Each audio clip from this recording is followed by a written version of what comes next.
Greetings! Welcome to the StrangeNet. My name is Dojal. I am, have been, and always will be your very own stranger.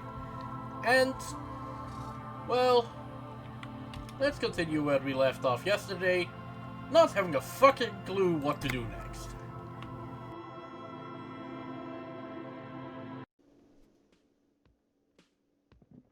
Seriously, I don't know what to do now.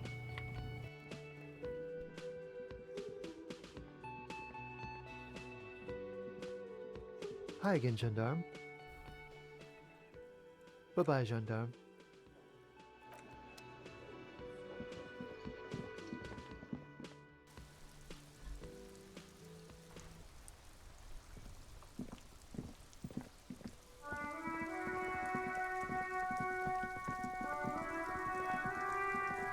I could try and open that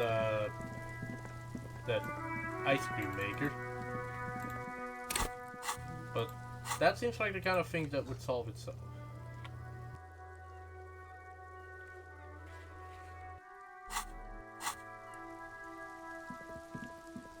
I mean, what are we gonna find in Billy Mijon's apartment?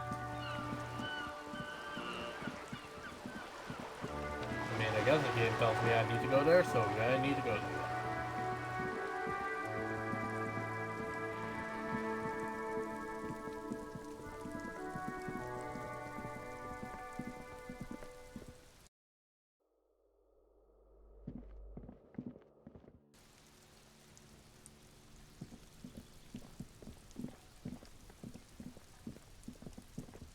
This door is made of metal. Oh, that's number 28. Billy Mijon lives here. Then. A weathered brown door. The number reads 20. Something smells good. Soup allons, yo. Onion soup. The lieutenant motions to you to go ahead and knock. Knock. Hello? Who is it? And someone turns down the radio. Is this Billy Mijon's home? This is the police. Please open the door. The police. A moment, please give us a moment. Tidying up. Nervously. Come in, the door is open.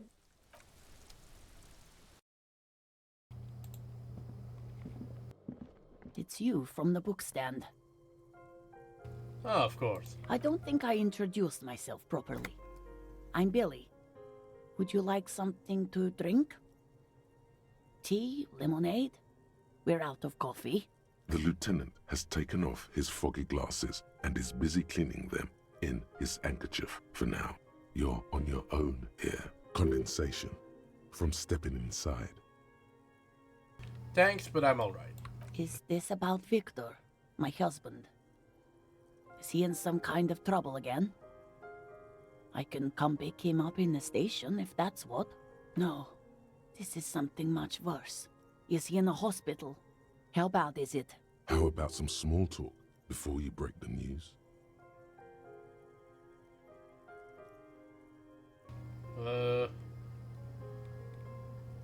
Oh shit, that is quite the a skill check they're foisting upon me. What affects my empathy? Those things.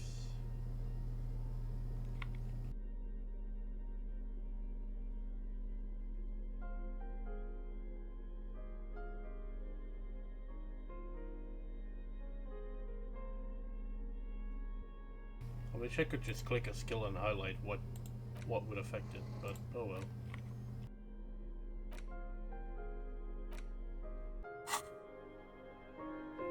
Let's have a quick look around. Pack of Red, empty pack of Red Astra.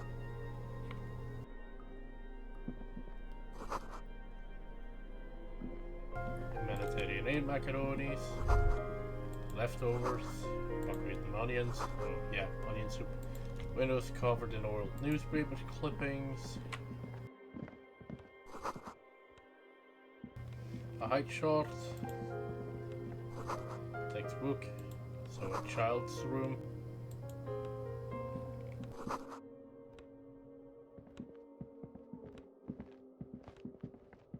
She looks up, too anxious to say anything. And I noticed you. That's a red check. So I noticed you were cooking something. People got to eat. What is this about? Why are you suddenly asking me about my cooking? Oh shit. So how have you been? How have I been? You're not here to discuss me. What is this about, officer? Can't write a scene without knowing the actors. Ask more. Get comfortable around her. Fuck me.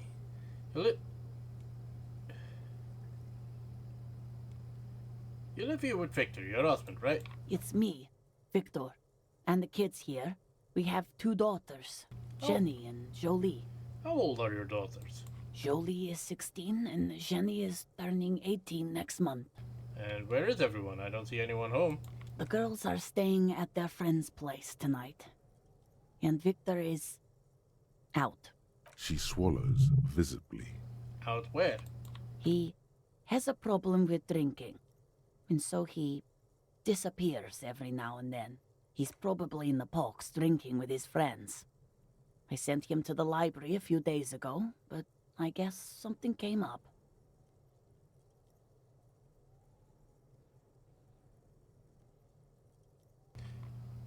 What was the name of the library? Oh, it's in Jamrock. The one at Mayro Street. I don't know the official name. Central Jamrock Public Library? I think, yes, if that's the one on Mayro. What was he supposed to do there? Just to return a book of mine. Why? Why all those questions, detective? Did he... Do something? Break something? It's a fool's hope. What was the name of your book? I think it was, Thibaut's The Glinting Curve. It was pretty good. There's something else I have to tell you. She folds her hands across her chest.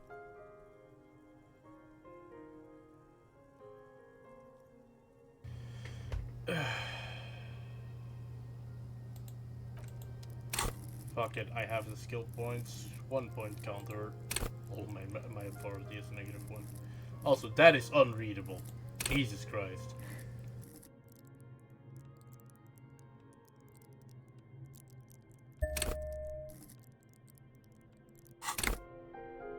She looks up, too anxious to say anything. That's right. You've done this before. Just keep your focus.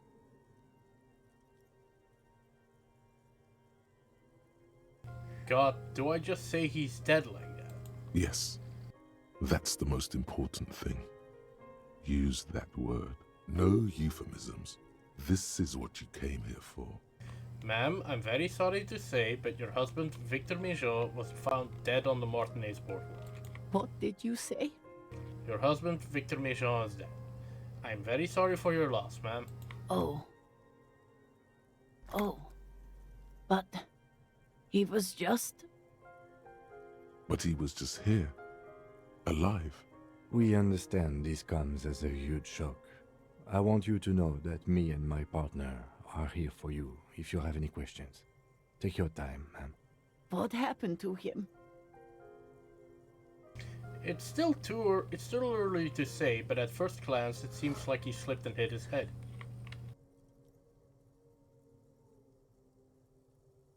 It was an accident. He fell through a hole in the boardwalk and hit his head. Was he drunk? Alcohol may have played a role, yes. I see. And you just found him there, lying in the cold. How long had he been there? If you say 2 days maybe, it will be etched in her mind forever. It's hard to say at this point. She blinks, eyes welling up with tears, as her hand starts searching for something from the pockets of her dress. The handkerchief.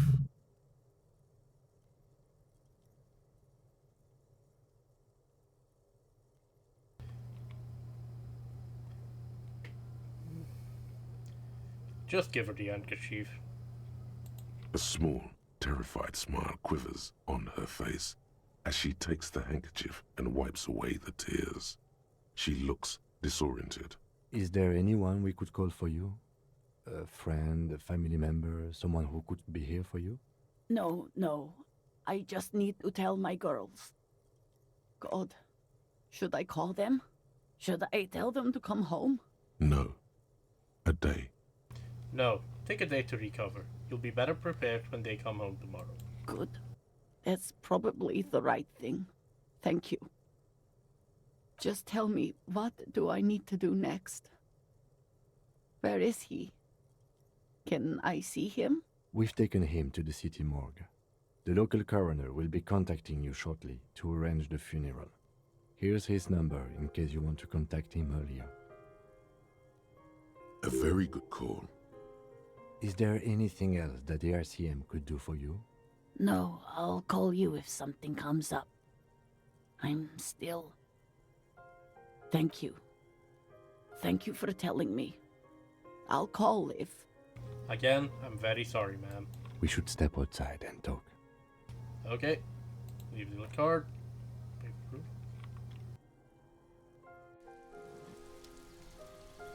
What's up, Kim? You did well. What now? I'll call the station when we're finished with the day and let them know the name of the deceased. What about Billy and her kids? They'll manage. They have to. It's not your place to live their lives. That's it? That's it. We should get back to our case now that our duty here is done. Right. This is close then. Let's go.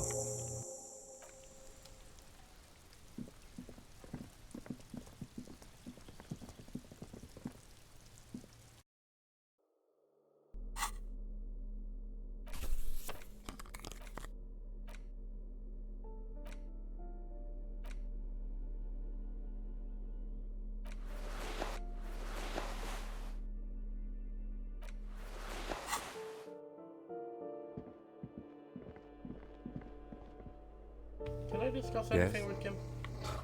I'm not talking about that with Kim.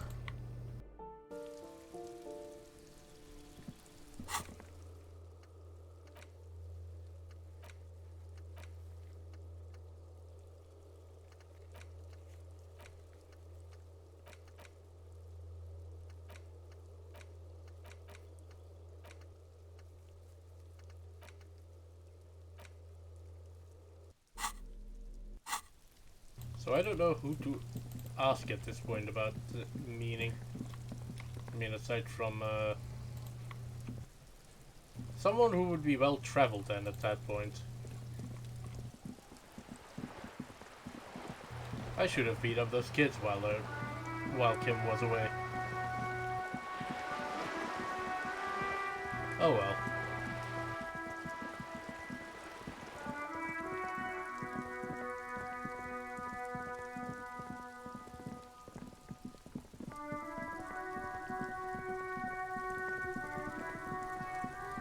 Kuno, the pig's getting pretty close to me. Come to snuff my shit out, I think. Let's take a step closer. Looks like it's time for me to go, Kuno. Pig's come to take me in. I just want to ask you some questions. I'm going away for a long, long time, Kuno. Going away for life. What's going on there? Fuck are you trying to pull, pig? What are those strange words you use, girl? I come from the woods, Gutta Vittu. You don't want to go there with me. You don't want to see what I've seen. Don't be traumatizing here. Get the fuck out of here. Well, worth a shot, I guess. Why can I still interact with the footsteps? What do you see?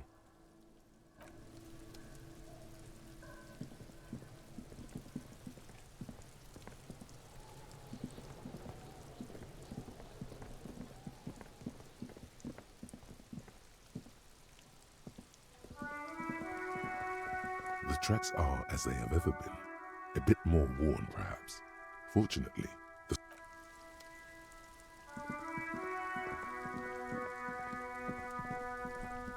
Right, now what?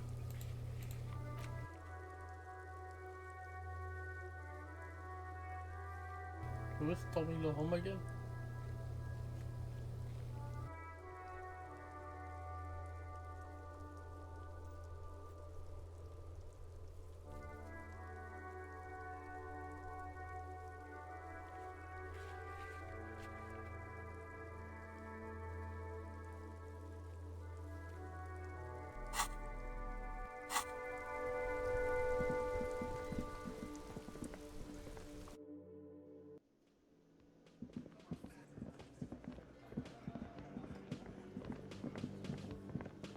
man ponders his...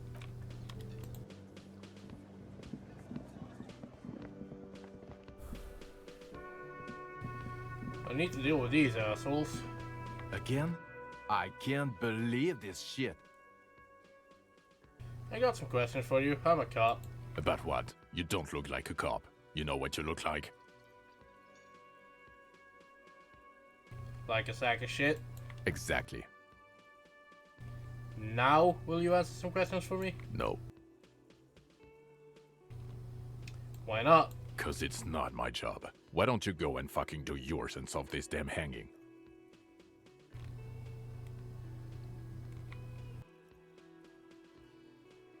If you don't want to answer questions, maybe you want to hear me say things. Actually, I don't want to hear you say things. Come on, Jean.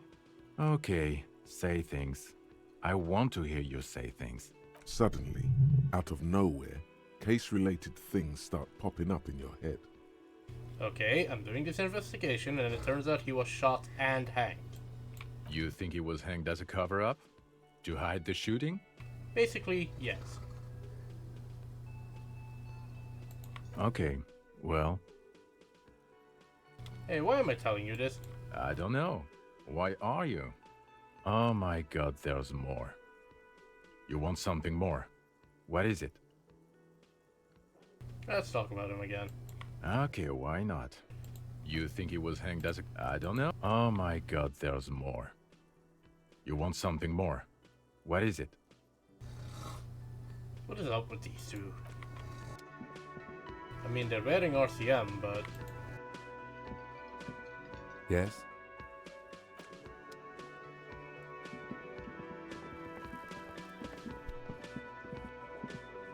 Hi again, gendarme. Bye-bye, gendarme.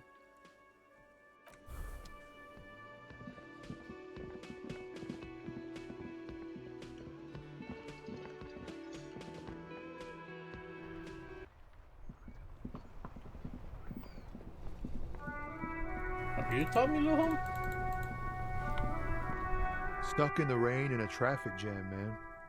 What's on your mind?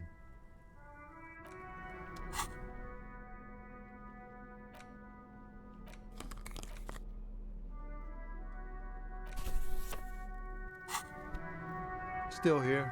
Stuck in this damn jam, my man. What's up? What do I see in his eyes? Ease into it. Don't go too far. This seems like a personal matter. Man, you look sad. What's going on with you? I'm okay, man. Maybe the full-on direct approach wasn't correct.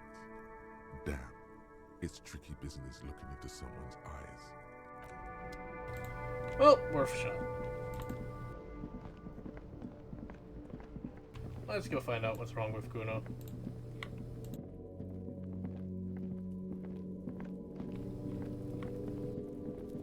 Or at least try to.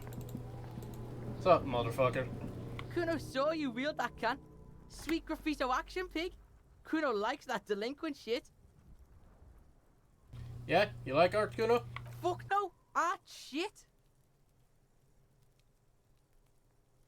Got it. Art's shit. That's right, pig. Shit. What's going on with this kid? What's going on is an ungovernable youth on your crime scene, throwing around incendiary language, trying to push your buttons, like you don't have enough on your plate. You feel a sudden surge of self-pity coming on.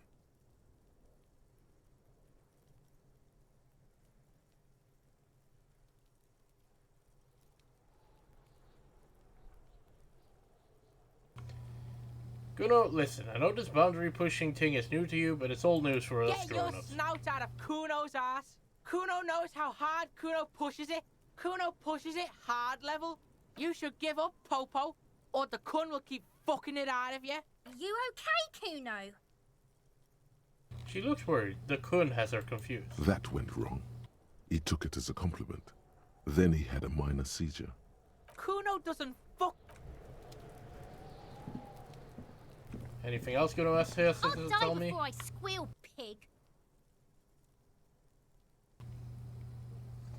Child, converse with me. Murder was the case they gave me. Well, that didn't help.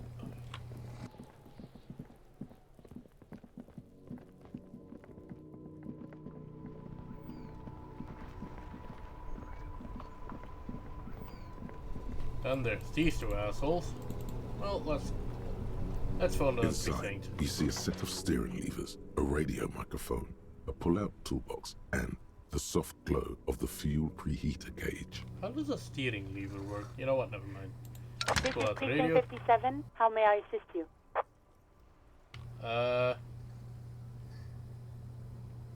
Okay, I'm done. 57, over and out. In the cabin, you see a set of steering levers, a radio on a hook, a pull-out toolbox, and the soft glow of the fuel preheater gauge. Let's start the preheater gauge. As you tap on the gauge, the indicator pin jerks as if startled. It's in the large orange sector, indicating the engine is warm. Next to the gauge is a red switch labeled heat. Now, that's enough fun with the foldable headlights. I know they are mesmerizing. They are also fragile. I'm not going to turn it on for you again. Close the door.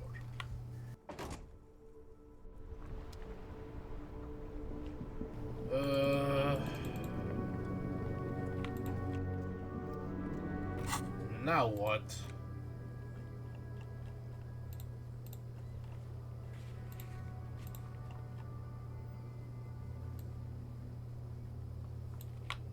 Why can't I do this check still? The dude's not even in there.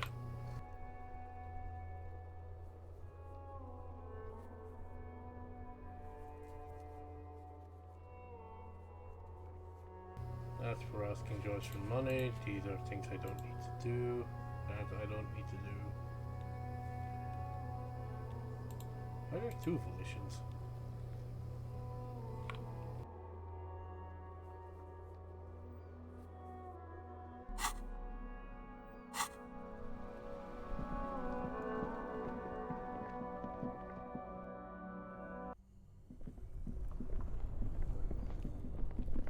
This orange machine is dead still.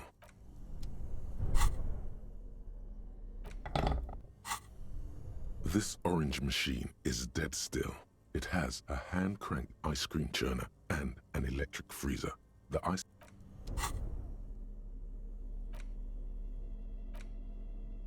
I do appreciate the better grip with gloves things. That's neat.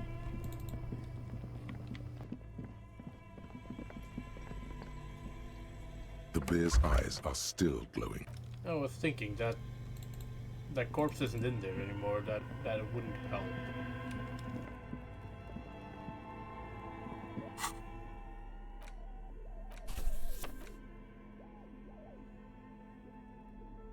Where's my flashlight? A few bricks have fallen off.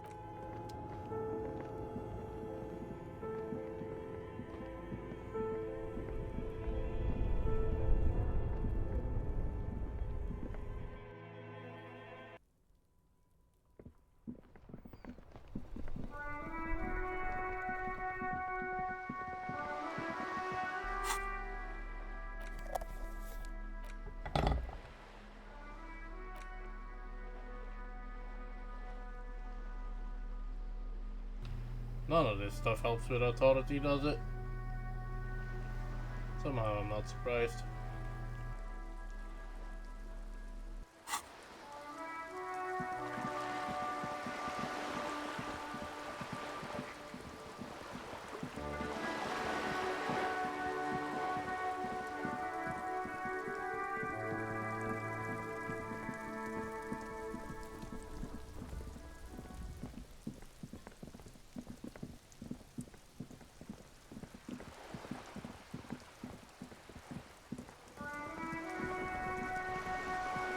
Can I talk to Cindy about these other two idiots?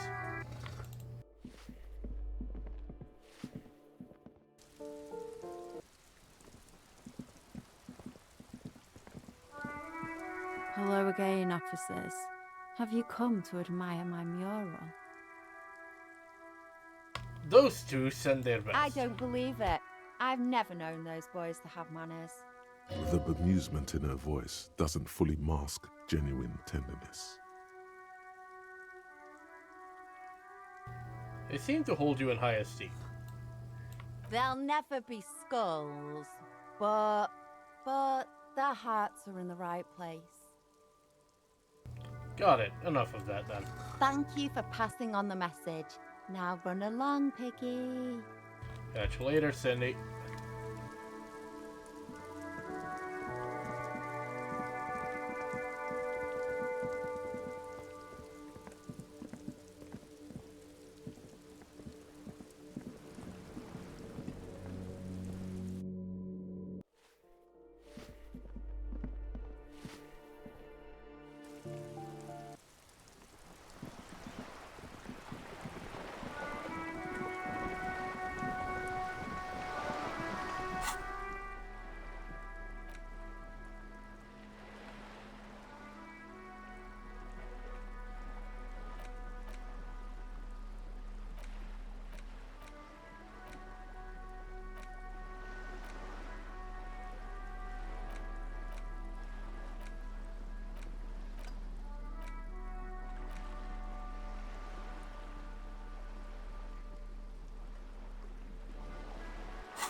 You're back. Good. What can I help you with? Not an umbrella, I hope. I don't need one myself, you see. All around you, rain keeps falling down. On the wooden boards she's standing on, and on the water around you. I could use a coat like that. The rain's freezing. Sadly, I need this one myself. It's hydrophobic, repels water, almost magically. The company makes them for offshore platform personnel. Very sturdy. What I can do for you is answer some questions. Nothing like talking to pass a rainy day. I've got some more questions about reality. More lessons in basic reality? My favorite part of the day. Go ahead, ask me anything. What is... 6 kilometers southwest, in the Valley of Dogs, Junior Officer Chad Tilbrook takes aim at a rabid black dog licking its wounds in the grass. To his left, his partner, Emil Mullins, whispers, "You heard what happened to Tequila Sunset in Martinez?" "Yes, he lost his mind," Tilbrook answers, fingers on the trigger. "Don't worry, Emil." He pulls it out slowly. Slowly now. He'll find it again. What's up with Tequila Sunset? How long have I been calling myself that? We always do. What am I? You? You're an officer of the RCM. The Rivachol Citizens Militia? Preciso mundo. Good. And what is the Rivachol Citizens Militia? Nothing more nor less than the de facto law enforcement body of post-revolutionary Revachol, Detective. Yes, we are the Revachol Citizens Militia. He's being sarcastic. You said de facto? Yes, that means not de jure. The RCM acts in what is poetically called the twilight of international law, both at the behest of the coalition government and to its chagrin. What do you mean? The RCM's responsibilities are defined by the Emergency, Wayfarer and Aliments Acts, 3 pieces of legislation keeping the city in a, let's be honest, laissez-faire stasis to the benefit of foreign capital. All 3 are good to know when we are out policing.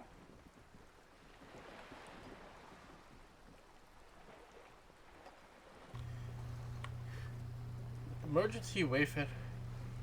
So I'm basically a fraud to foreign interests. There's nothing basic about your role, Detective. It's true that the RCM keeps everything the way our seemingly permanent provisional rulers like it. Yet, on the other hand, I know these people. I deal with them daily. Let me tell you, dear, they are not fans of you. Why? The post-revolutionary decade was a disaster for the coalition government. Revachol in the 20s was hell, especially on the west side of the river. Gang warfare, a botched privatization scheme, a nuclear pile meltdown. They called it the international zone because no nation wanted to claim responsibility. The RCM restored peace where the coalition failed. A true blue citizens' initiative. they will never forgive you. That's somewhat of an exaggeration. In reality, ours is a mutually beneficial arrangement. Ravasholians get to keep the peace in Ravashol, and the Coalition doesn't have to worry about it. Anyway, sorry to intrude. Please continue. Yes, Lieutenant. Permit me to conclude with this. Who you are, to me, is the police.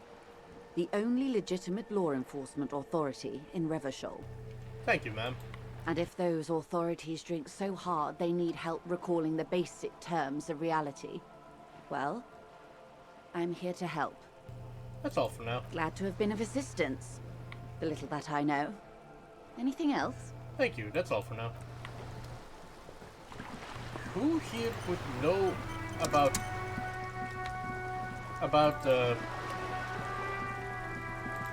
would have to be someone well-traveled.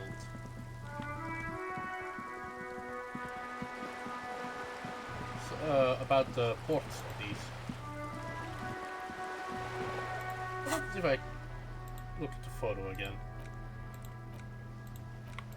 An intricate web of blue lines stretches across the torso of the hanged man, from the right shoulder to the solar plexus. Each time the lines intersect, a small white star is formed in their crossing. Hundreds of fading asterisks riddle his skin. Their concentration is highest around his heart. It almost looks like the electronic patterns inside a radio computer or an old filament memory, but not quite. What's the meaning of this tattoo? For you to discover, someone who knows about history could tell you. Let's put it away. Someone who knows about history. Who here would know about history, aside from Madame Messier? We already asked her. Vigilance officer, what can this old carabinier do for you? Not you two.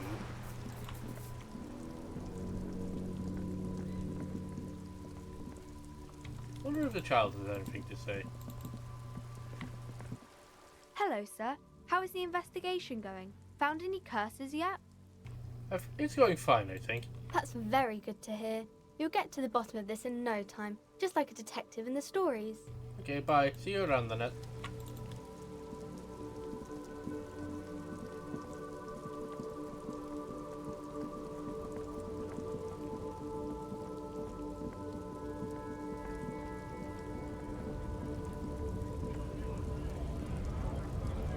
What's going on with this door? A lorry stuck in the traffic jam.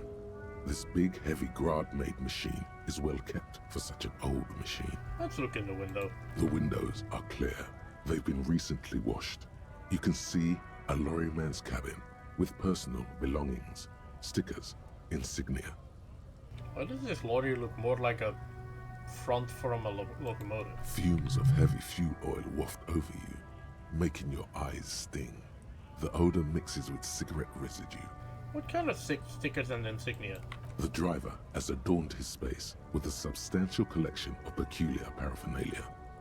Proclamations about honor, strength, and purity are glued to various panels. A large metal pendant hangs from the rear view mirror. The pendant features a sun crown with wavy rays. It is the seal of Royalist-era Revachol. What about the back seat? The back end of the cabin has a small perch to sleep, large ashtrays. There are several suns and wheels sewn into the curtains. A book with ragged edges catches your notice. The front cover features a large, muscular man. The title reads, Man from Eamdal in the Lost City of the Pygmies. Why is conceptualization telling me that? Racist nationalist paraphernalia.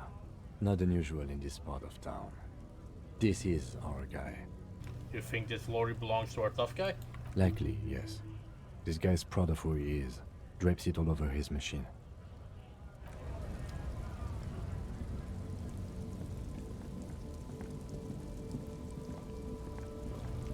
I guess that's why conceptualization did that. It feels a bit mechanical, but okay.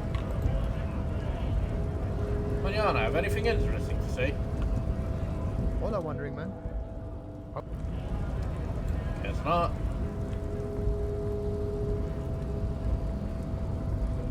Oh god damn it, I should have checked the crate while I was alone.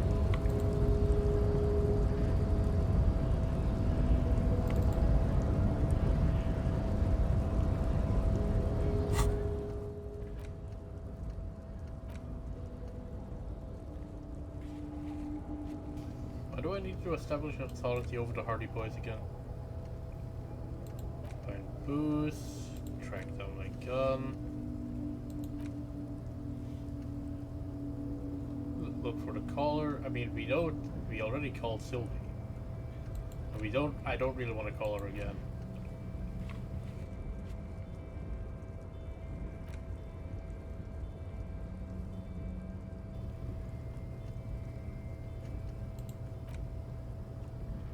So I am kind of out of real options.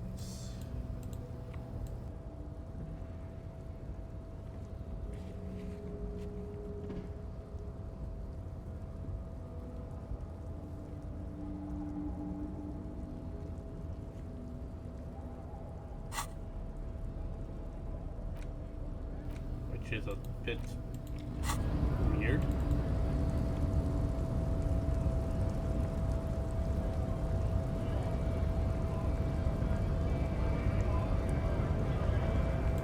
Alright. Can I... Right to work! Right to work! Shame on you! I am not asking either of those questions. I know better. That'll be a disaster.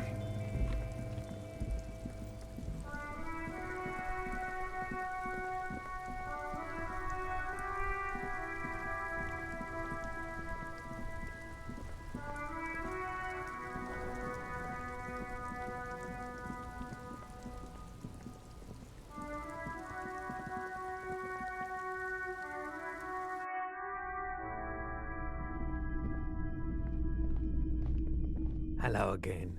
How can I help you? I have something else to sell. Sure. Let me have a look.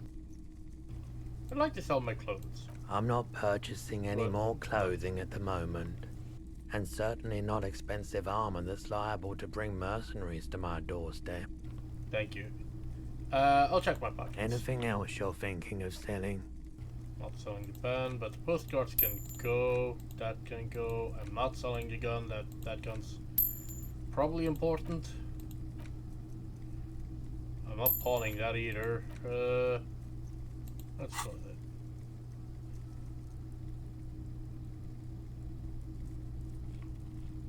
it. I'm not trying Another to sell time, them perhaps. I have other business to take care of.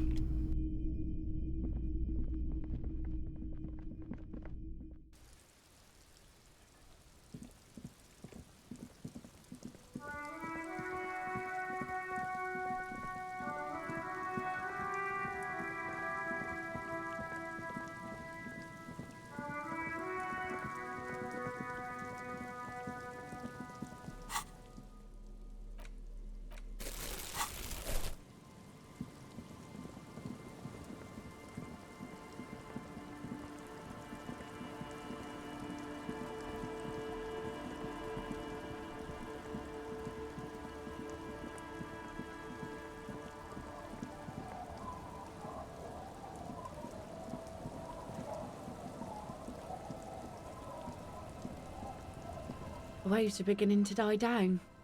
Look at those little bastards. Simmer down.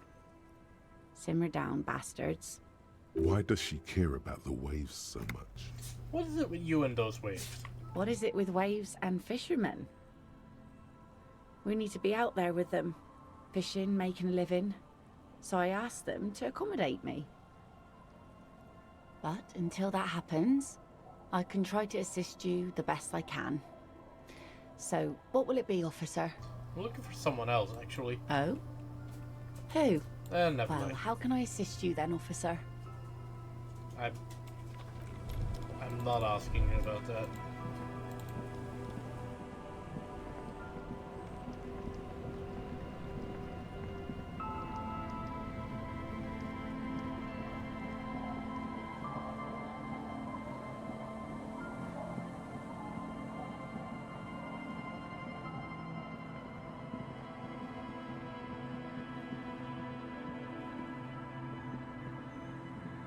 So establishing authority is going to be a bit of a problem if I want to even do that. They are kind of my big lead, but they're also not cooperative in the slightest.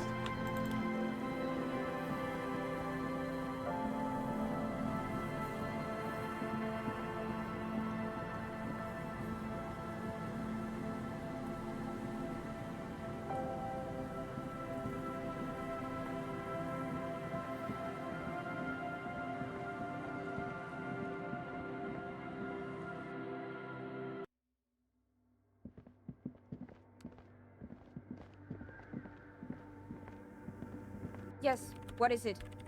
But the offside copy you asked me to bring. Yes?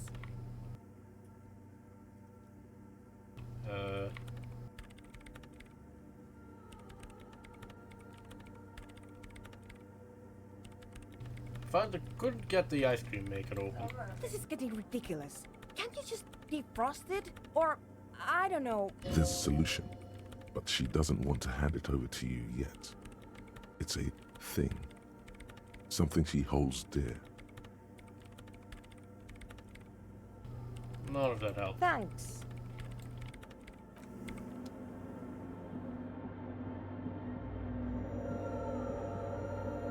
It's funny that the silence is extremely loud when you step in it.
You know what? Maybe we can get something out of Mr. Clare.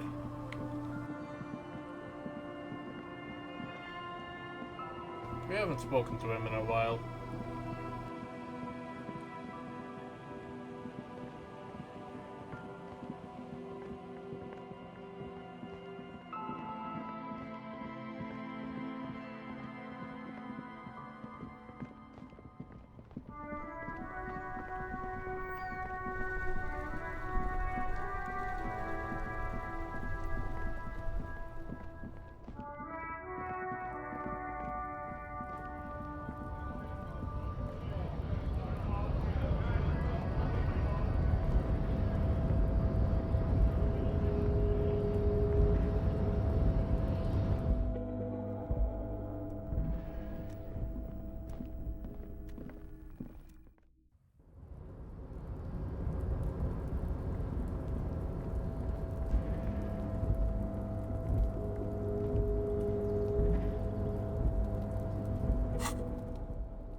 Hey, mister.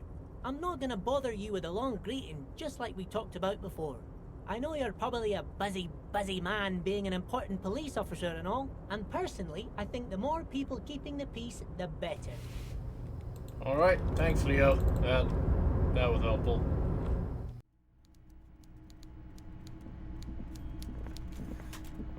Mr. Clare.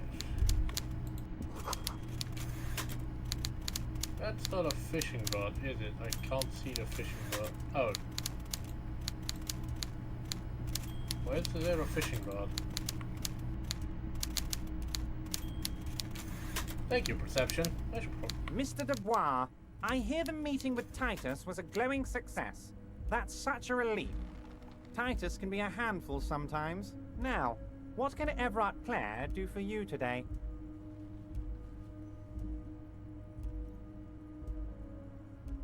Can we go over a few details concerning the murder again? Most certainly, Harry.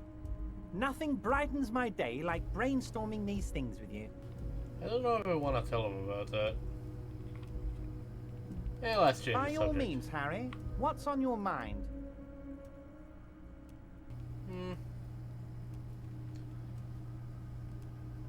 Turns out the strikers were being served an alcoholic brew. Nah, I'm not telling him that. I'm going to leave now, but we might talk again later.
Probably faster if I just fast travel here.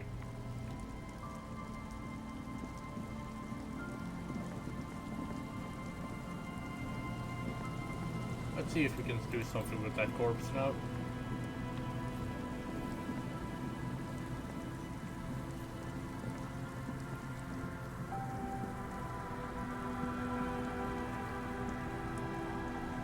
Well, if we go through here, we can't.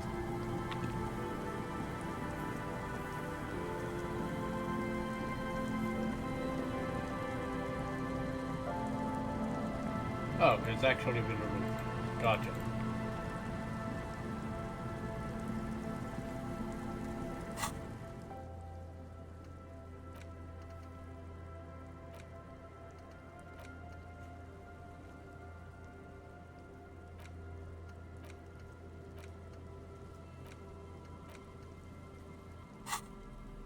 Wait, where is it?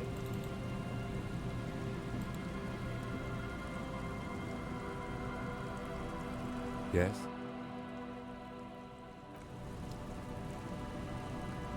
There's some tear.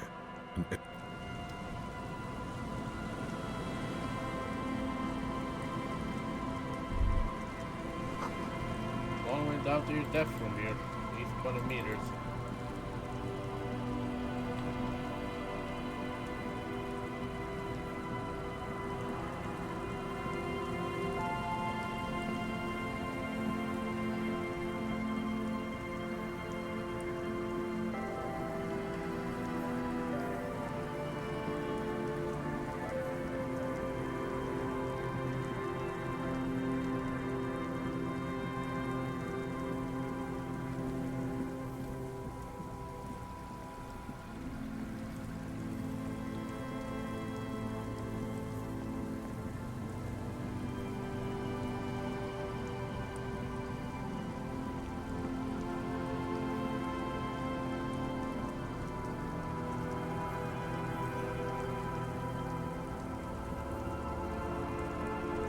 You see, a slogan used. Hello. Isn't this a fine morning? What do you hear about Fell building? Sure. Yeah. What's Never on your... mind. But of course.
shine on these sunglasses Let's try the Abort. sunglasses on. These are hideous.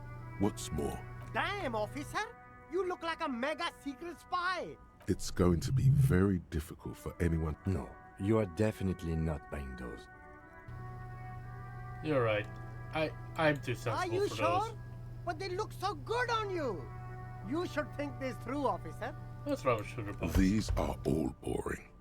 Boring third-rate ho-hum sunglasses made of cheap Syrahese plastic. The kind of plastic that melts in the sun. Those UV stickers are almost certainly just there for the show. If anything, these lenses probably direct more UV light into your pupils. A UV magnifier. These are all first-rate sunglasses. Premium design, superb material, very cool. UV resistant. These will definitely keep your eyes safe and cool while doing your dangerous police work. Conceptualization.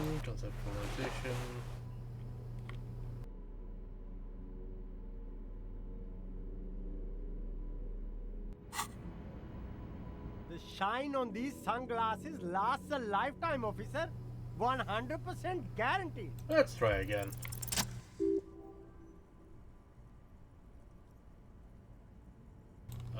I see. A pair of waterglue shades. A pair of waterblue shades. The writing on the left temple says Sub-Ancelindic Rendezvous. The frame appears to be hand-carved, that of both. Oh, very interesting choice, officer. Very high culture. That's right. This is how a sea monster sees the world. You've become a sea monster, Harry. Giant, hidden, and strangely tender at heart. All is blue. All right, but these actually make your vision worse. It's like literally being underwater. Wow, officer. You look so cool. And they can be yours for a mere 3 real. My regular customers have passed them all up because they've got no taste. But you found them. Let's put them back. What? Change your mind, officer? Pity. Those actually weren't half bad. +1 Inland Empire, -1 Perception. Yeah, but I don't need Inland Empire that much. Which I realize makes me probably very boring, but, you know. You keep coming back. That's good, officer. Keep browsing those clothes, keep saving that economy. The speakers below are banged up and worthless. The sneakers triumph over them. They're the star of the show here. No, I am not buying those. Jesus Christ.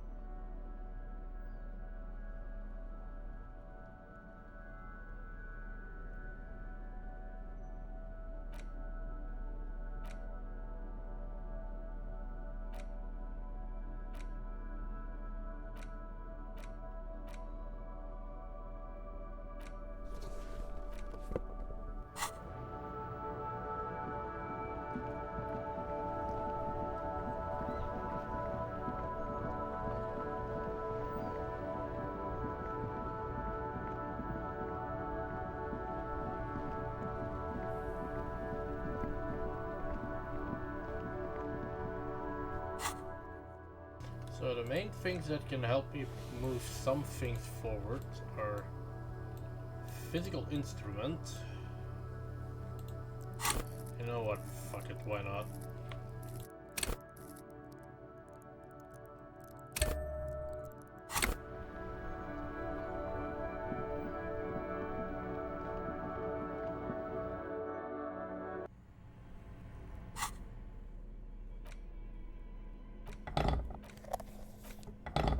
Bars akimbo.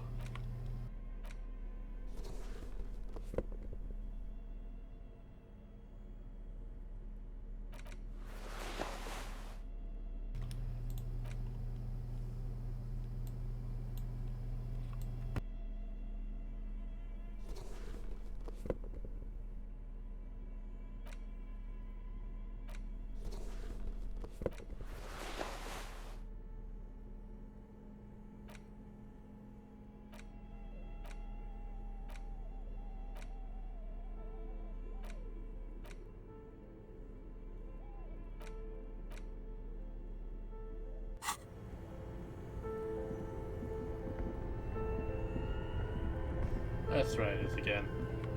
This orange machine is dead still. It has a hand-cranked ice cream churner and an electric freezer. The ice around it slowly melting. Let's crack open the lid. Ice squeaks beneath your Kavalzun multi-tool, but your fingers slip away from the tool, and it's already unplugged. There's not much else to do other than wait for it to defrost or bulk up and get stronger. That's pity. But oh well.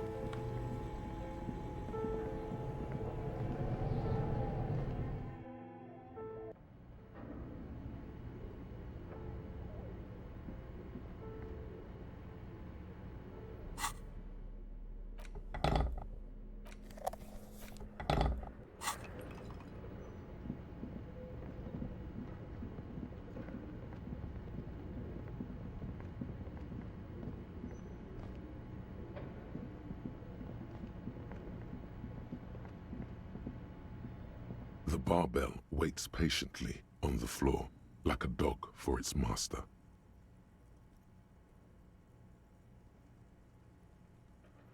Let's lift it. Holy shit, that actually worked.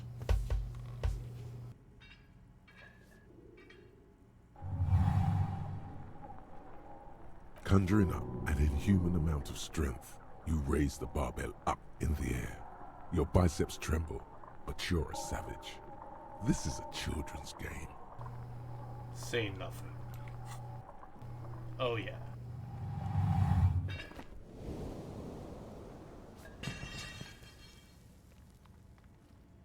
A warm wave of accomplishment washes over your head as you drop the barbell to the floor.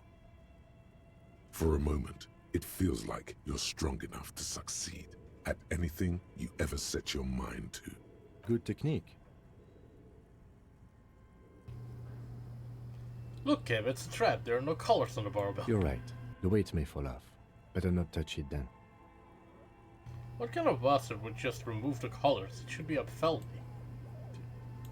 It would be a violation of EPIS safety regulations if the gym was still operating, but it isn't. No one's supposed to come here anymore. Let's leave. I wonder if that actually gave me a bonus. Only one way to find out.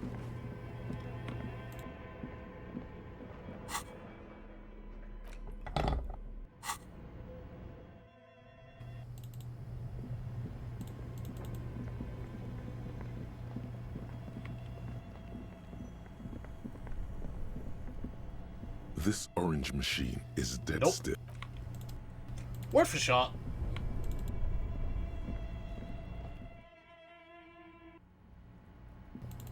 Man, I also wonder if how many if there is a thought for breaking enough things open. The trash containers.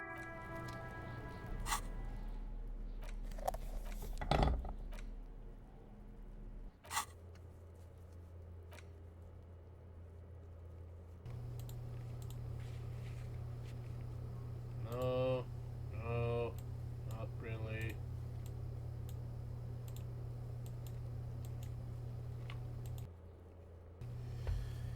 I really don't want to talk to Titus.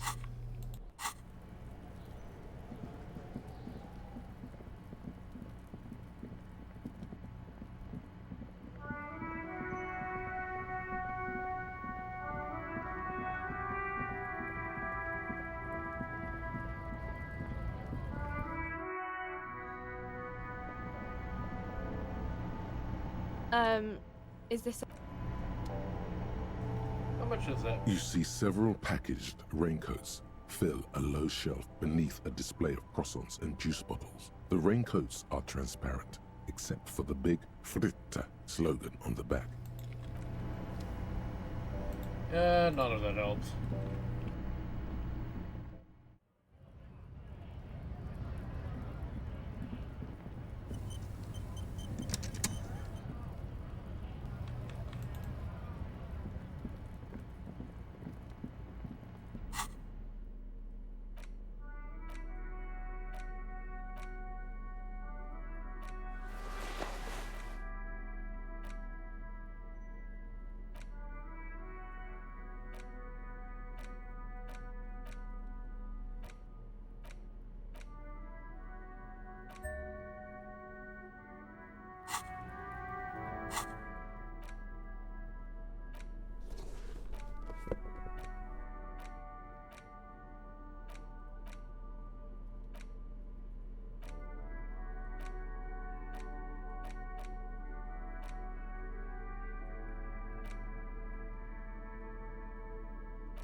The ledger you found in the trash. A cabbage of papers hanging from the board, with the permeables drawer inside. It's barely held together by a clip, then made complete by the faint smell of urinal cleaner. Let's browse the case file. Arson, petty theft, spousal abuse. Handwritten logs on dozens of investigations date back to January. You don't exactly close them, so much as distance yourself from the smelly papers. It's made of dark blue plastic. Something rattles inside, and something small inside. Permeables. The plastic shimmers like lapis lazuli. With your hands, you four-sized...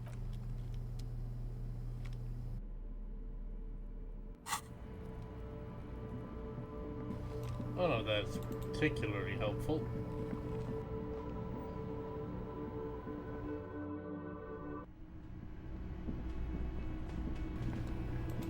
Elizabeth, anything else to tell me? I've got nothing to say to you. Why are you wasting your time? Why are you so aggressive? Aggressive? You make your living enforcing violence. These people are just dock workers. So you were spying on us, and now you represent murder suspects. Just dock workers. We've talked to Everard Clare. We know who these men are. The Union's militant wing. Hey, Valen. Listen, you moral intern lackeys. You're a mob, enforcing the unlawful privatization of Revachol. 20 fat men in the Occident are stealing it all, and you're their bodyguards. Fuck yeah. So ask what you came to ask, or get back to your commanders.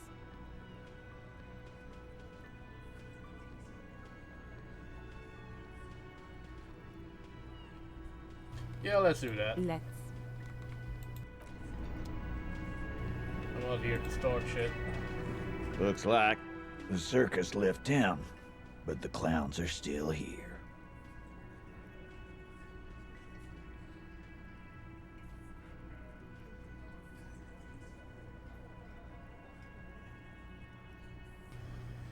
Kinda don't want to do this.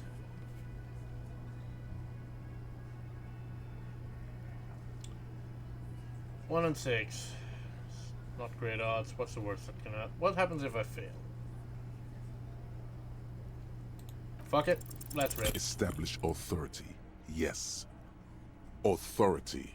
Feverish thoughts race through your mind. That's it? That's all I got?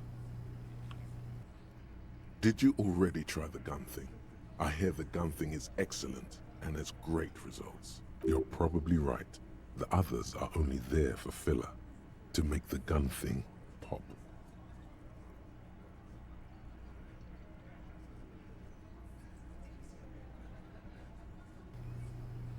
I'm the only thing keeping this town from going to hell, and you're not helping. And what exactly is it you've been doing that's so goddamn special? Shitting yourself in front of us. Going around, harassing kids on the street. Kids who've done nothing wrong. All the while talking racist shit. Don't think we aren't watching, Fascia. People here trust us. We're getting complaints. Fascia. That's short for fascist. I haven't said anything racist. Of course you have. You've been calling people kip left and right, inciting race violence in my town. Kali said they've been trying to set up a race rally, whatever the fuck that means. Trying to get the kips out of Revachol before the economy goes to shit.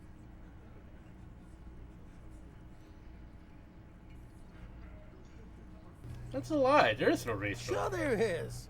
Kali said they're bulk purchasing confetti. Ribbons too. And loudspeakers.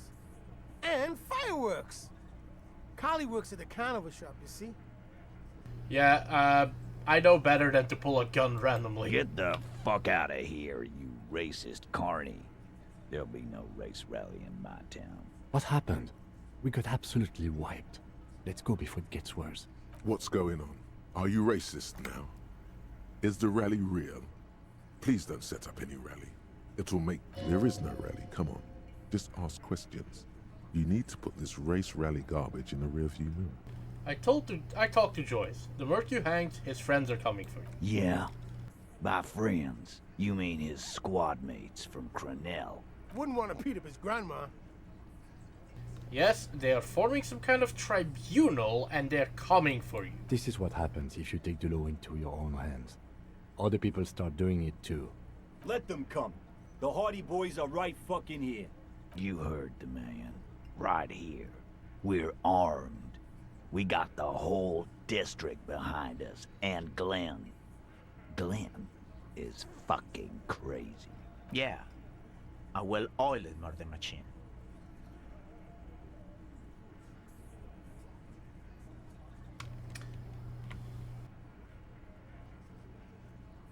Do you know that a single Serae's giant hornet can kill 40 bees a minute? The fuck is that supposed to mean? You're the bees, they're the hornet. We're not bees. We're men. We're socialists. Easy, E. He's trying to phase you. What are you trying to do? Scare my men? The mercenaries are armed with automatic weapons. We got weapons of our own. We got Ister 50s, Zeelagers. Glenn's got a knock cannon at home. Will they pierce ceramic armor? I guess we're gonna see, aren't we? That was an unsure phrasing. See what? That they don't? Yeah, like you've been up against ceramic armor. You haven't even seen the whole suit, right? I've seen the whole fucking thing, and it didn't make him immortal. They've gone rogue. Nobody's controlling them. Big fucking surprise. They hire psycho scum, arm them to the teeth, and let them loose in the city. What do you think is gonna happen? Okay. What do you mean, okay?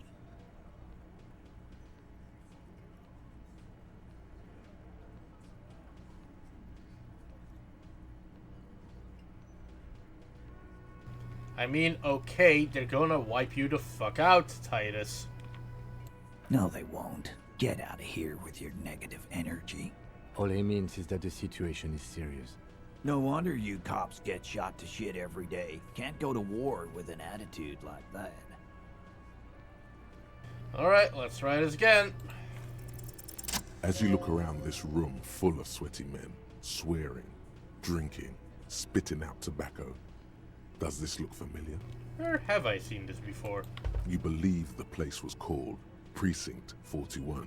It was also filled with, almost exclusively, men. Sitting on desks, talking shit, and wasting time. I get it, Titus. You guys really are the authority over here. Huh? You must be. You're just like real cops, drinking beer and sitting around with your dicks in your hand.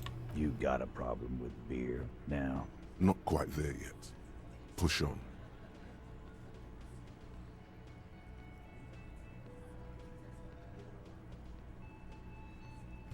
No, I'm also a fan of beer, and jerking off instead of helping people. You saying we don't help people? I've been doing this job for 10 years.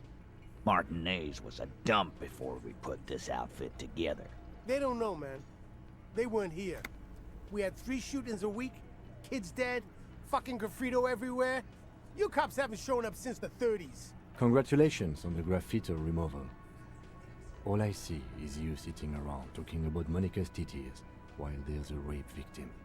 So what? What do you want from me? We took care of that fuck. Don't let him drink that. One more push, quick.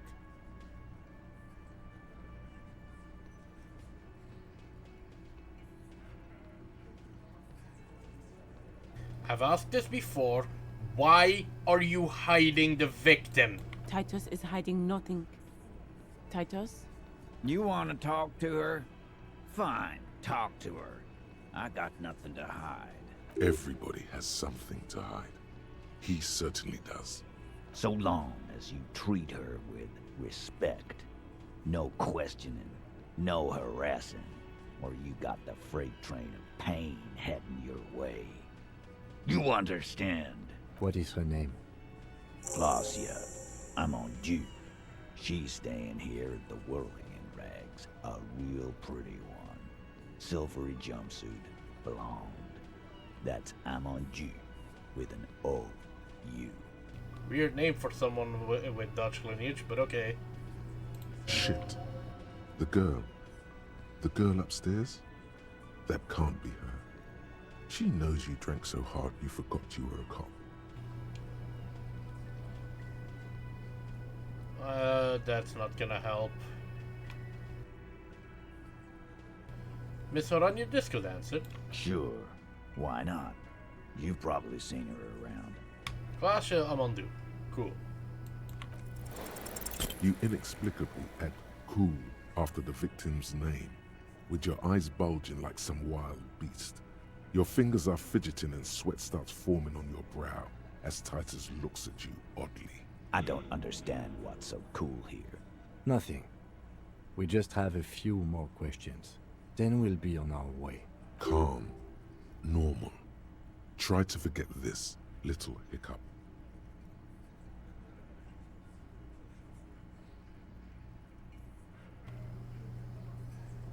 Thank you. We'll talk to her. Remember what I said. Freight train of pain. I'm going to take off now.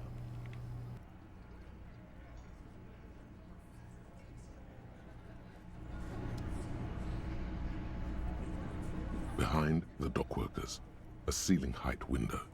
The hawthorn branches scrape the glass. Holy shit, that actually unlocked that. Hang on.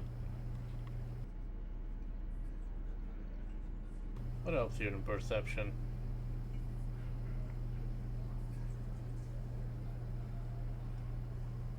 Do I have anything that helps with perception?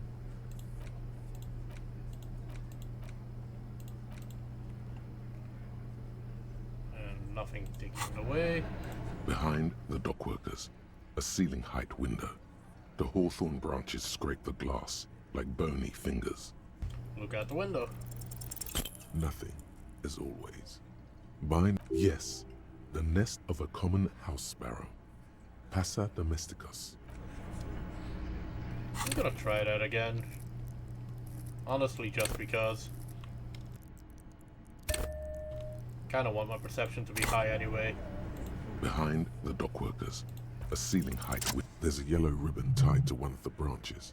Light yellow, faded with time. A tiny splash of color in the blackness of the thicket. Hanging from it, a bronze key. Someone hid the key in the bush and attached a yellow ribbon to make it easier to find. It's close enough to the latch up there. One can slide it open and just take it. Surely not a coincidence. Someone hid a key in the bush. Huh?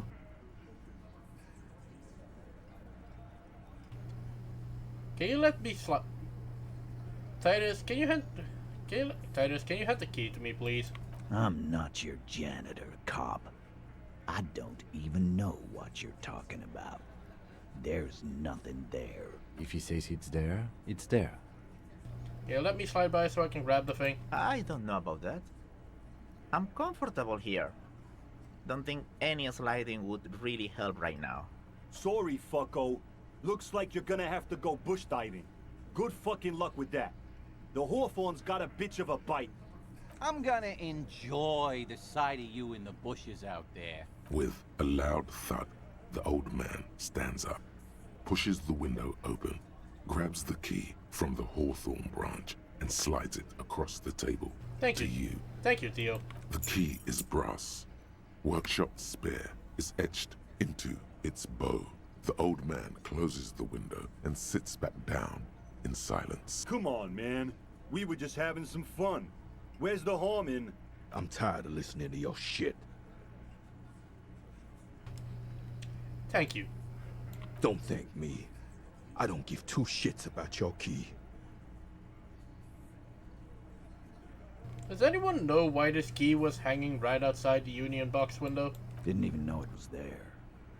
Boys. No idea. Never even seen it. Someone must have hidden it there before this room became our place. Alright. Not sure what that opens, but I have a key now. Mr. Kitsuragi. Officer, what was that? I mean, the sweating and the fidgeting when he mentioned her name? Yes. I think I know that woman. The victim? Is there something I should know before we talk to her? Whatever you do, don't say the first thing. Thank you, Rhetoric. She knows that I did some pretty crazy stuff before I passed out. That I partied hard and not very mentally healthy. So she overheard you? Or did you party together? She overheard me listening to music and doing weird things. From her room. It's the one next to yours. Anything else? I asked her where we are, what city this is, maybe even what year. Something like that. That's clearly your interrogation technique. Anything else? She knows I didn't remember being a cop. Okay, that's manageable. I met her in the hallway after I woke up. Understood. You were not in good shape on Monday. Nothing. Let's move on. We'll be alright, Lieutenant. This is nothing. You feel fortified by his assurance. It's going to be alright. Is it though? Nothing? You're still in for a bumpy ride here. Try not to mess it up. Sometimes the personality saying things to you feel a bit weird. Like, what does Rhetoric have to do with that? Where's the key? Is the key not in my items?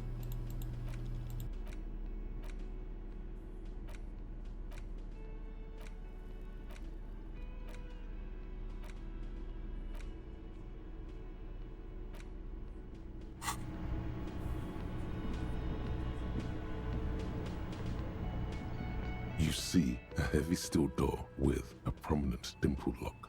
It's painted blue. Let's try the spare key. The key fits the dimple lock. It takes a bit of effort to turn it after all these years. But then, the lock clicks. The darkness before you smells like engine grease and cut wood.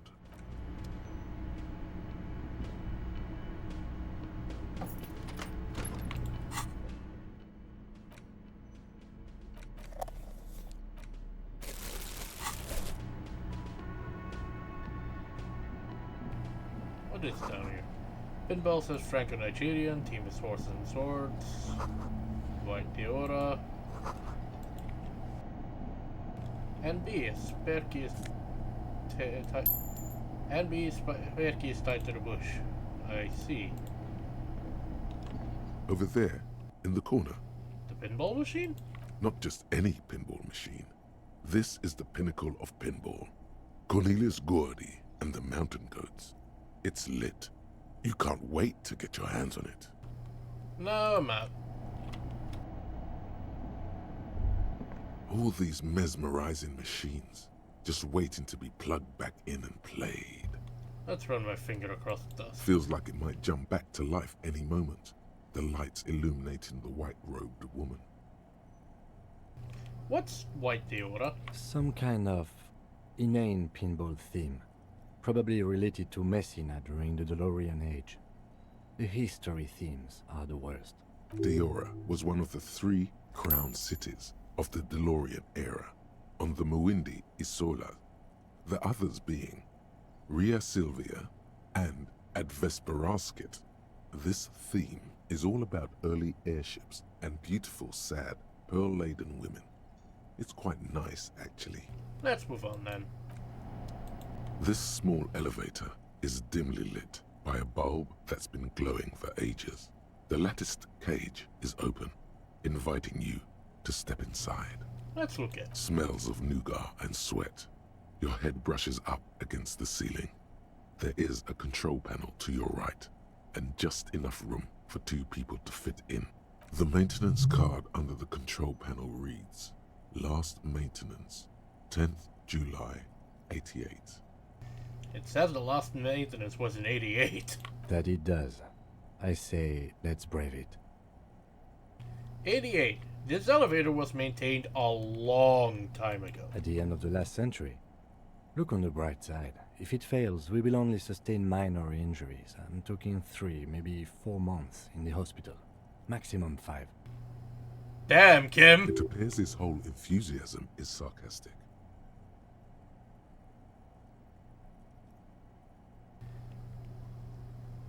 Wonder what this elevator was used for. Seems like a small freight elevator for transporting machinery. For that, it's pretty quaint. Let's look at the controls. There are large rectangular buttons, monter, descente, and an international call for emergency assistance. That third one appears to be broken. A small steel plaque reads Halter 800. Halter is a Koningsteiner lift company who went out of business a long time ago. Let's leave. I don't want to go in an elevator that hasn't been maintained in 60 years. That seems like a terrible idea.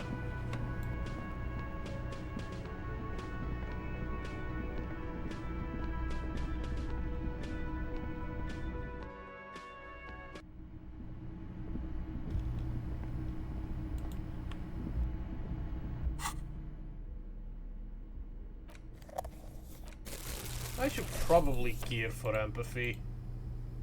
And maybe drama. What the fuck?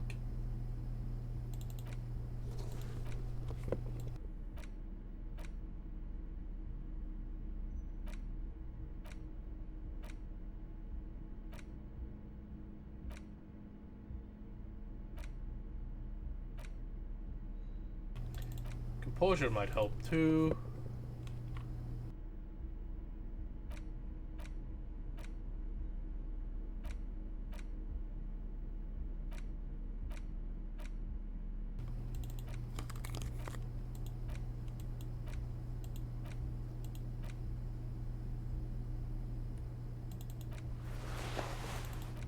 I actually need my rhetoric.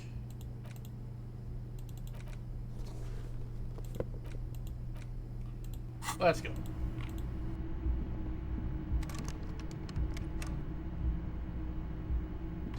Now the other question is, how the hell do we get to her? The door is closed. I mean, I'm not gonna knock when I know the person whose door that is. Mr. God. Hey, was there something you needed? No. I'm not knocking Valent.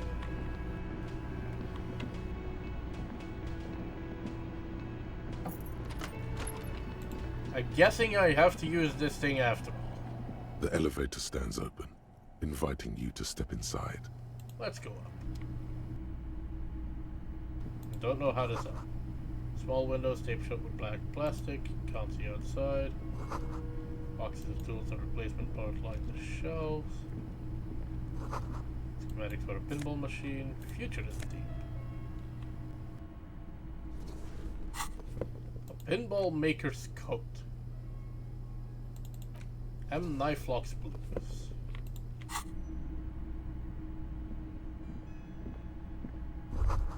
Pinball machine. So this is where they bought 40 pinball machines to fix them up. A long time ago. Everything is covered with dust now. The lieutenant looks around the dusty, crowded room, inspecting the tools on the shelf. Looks like he gave up on fixing the pinball machines at some point. At some point, 20 years ago, 15 maybe, before pinball went out of vogue.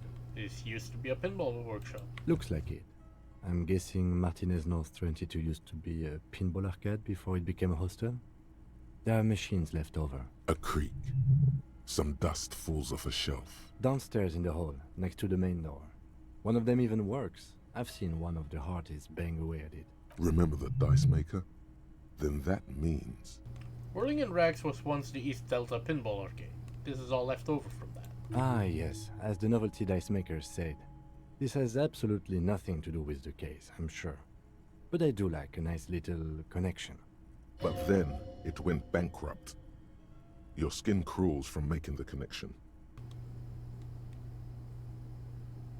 Could this mean the Whirling in Rags really is part of the doomed commercial area? Sure, why not? If that's true, then our cafeteria manager is not going to like it.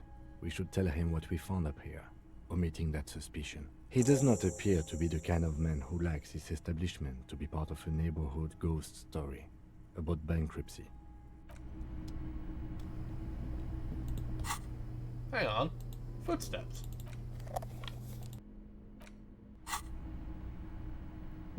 You clearly see footprints in the downy carpet of dust covering the workshop floor. Jackpot. These, unlike everything else here, are new. Someone's been here within the last week or two. 3 weeks maximum, from the dust coverage. It could easily have been 1 week too. You know, officer. This is good. He likes it. There's a little smile there, in the dark of the workshop. This isn't bad at all. It was a good idea to see where that door leads. Commendable work bringing us to this place. Let's have a closer look then. Large prints, most likely made by Boots. The size is hard to determine. Sole could be bigger than Vamp. The soles have left the pattern uniform, horizontal lines. What does that mean, Soul could be bigger than Vamp? One person has been here. They've gone back and forth. The tips point both ways. This print is unlike one left by a regular worker boot. It is not a brand sole with logos on it. It seems custom made or old-fashioned. This doesn't look like the worker's boots from the hanging, does it? No. These little horizontal lines are different. They look custom made to me. Or some kind of foreign print. Hard to say. Still a boot, though. The prints look like one person went back and forth. Between that and that. Let's get Everything around you is quiet. The prints crisscross the workshop floor. Okay, what does that mean? It means someone snuck through what seems like a secret route. Behind our rape victim's room. In the recent weeks. This may prove to be significant. Let's move on.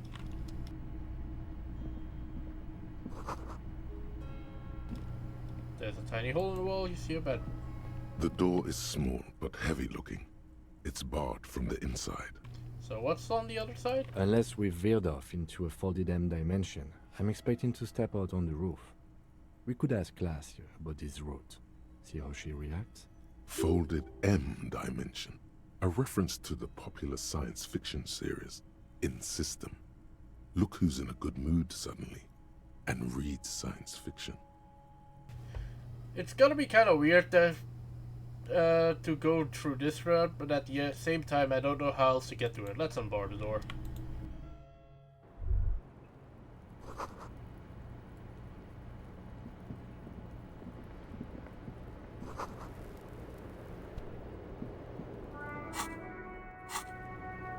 I would knock Valent if that was the right door. But I'm not gonna knock on Kim's door when he's next to me. That's stupid. Just as you look at the flowers, a gust of wind raises them from the roof, picking them up in the air. Let's move my hand. You catch a single white flower between your fingers. The rest fly off into the wind. It's a Maybell. Isn't it? The young woman looks at the Maybell in your hand. Just a glance. Then takes a drag of her cigarette. The lieutenant gives you an acknowledging little nod. Let's snap my finger pistols at him. Your 9mm semi-automatic finger pistols produce a satisfying snap. Strange for such a low-caliber finger gun to sound so chunky. The flower in your other hand is impressed. So is Kim. That's not entirely true. The lieutenant is looking at the door to the east and mostly misses them.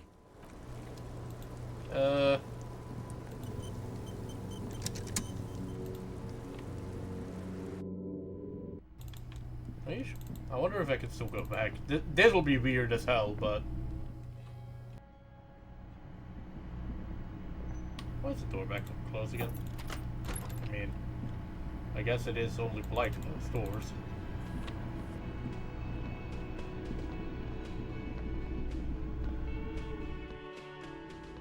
I totally misremember which door she went into.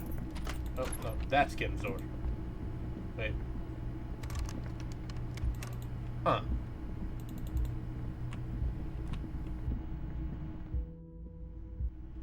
I could have sworn that...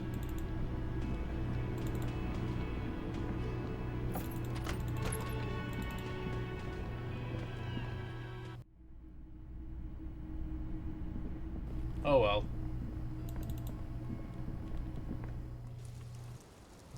Miss Clausy. Welcome to the roof. Her hair is still slick from the shower. Below her silvery jumpsuit, an athletic young body, built long and lean. Thank you, electrochemistry. I'm sorry for the mess down there. The cleaning lady hasn't come by in days. I'm beginning to wonder if she ever will. Nice view you've got here. It's much nicer now. Where the dead body used to hang, clearly visible from the roof, but no longer. Thank you for that, officers. Truly. There is something in her light brown eyes, a sadness, when she thinks about the death of that man. You mentioned a cleaning lady. I think I need one. Oh, yes. Legends of room number 1 have made their way around the building. They say a portal to hell has opened in there. No, I just trashed the place. I know. That's probably also why the cleaning lady quit. I'm Kim Kitsuragi. I'm a detective from Precinct 57. I believe you have already met my colleague from Precinct 41. Have I ever? This is the biggest fan of ostentatious orchestrations I have seen in my life. And I have seen a few. Oh yeah. Life gets hard, but we go on. The chorus of the 35 single, megaphoning the entire human race, instills you with the fuck it all swagger that prompts one to plow into grannies on your morning stroll.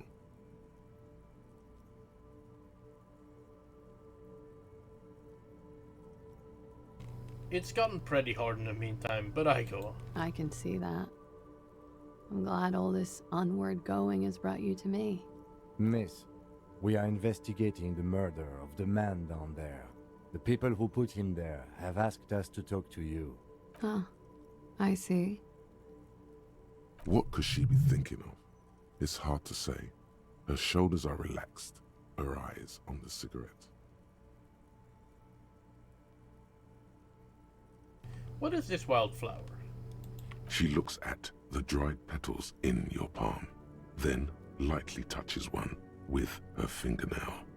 Chipped white polish covers the nail. It's long and sharp, like a mini dagger. The petal crumbles on contact. Pretty. Looks like a dried maybell. Is that the one you caught? Sambo style? Why was it there? Why was there a flower on the roof? I don't know, officer. Because of the wind? What is your name, miss, for the record? Clausier Amondou. Same name that Titus gave you. It sounds Oranese, as does her accent. Her birthmarks also signal Oranje. You don't know why, but Oranese girls tend to come speckled with them.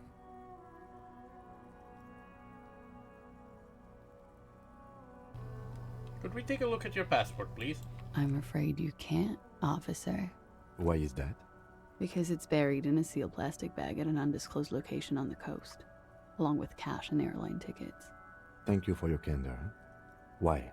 They say so in your tourist brochure. Keep travel documents away from your person when west of the river. Okay then. Okie dokie. If any of this made her nervous, it certainly doesn't show in her expression or her movements. How old are you? I'm 28. What do you do, miss? What is your specialization? Something stupid. What's that? Oranese lit. Oranese lit?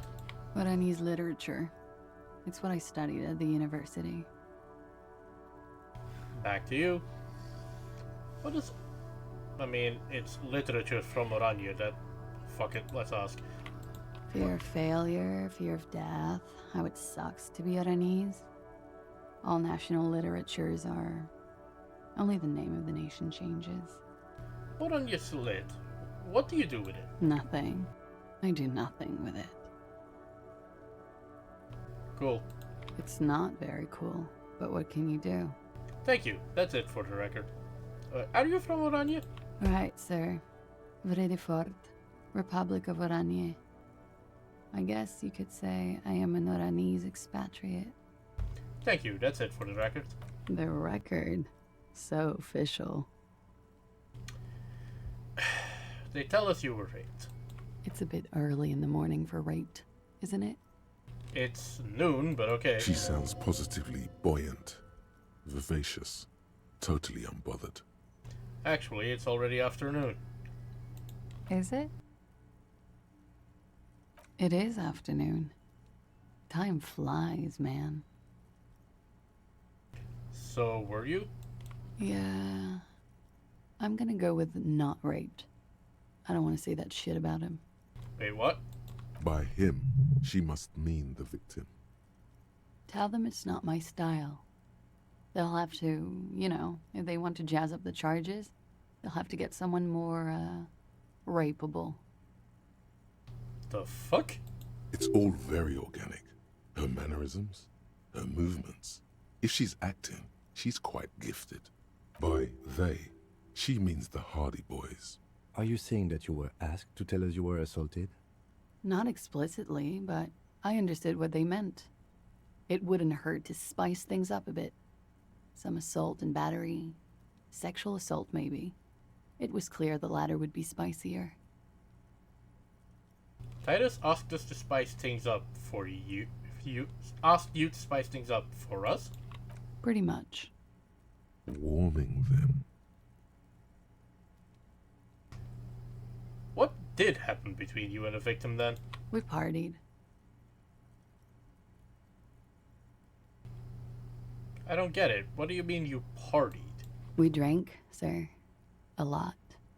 For weeks, basically. We had that effect on each other. We made each other drink harder. That's why I liked him. What else? Stimulants. Speed also has that effect, making you drink harder. And then drinking harder makes you do more speed. It's quite the combination. We also had sex. Understood. Mm-hmm.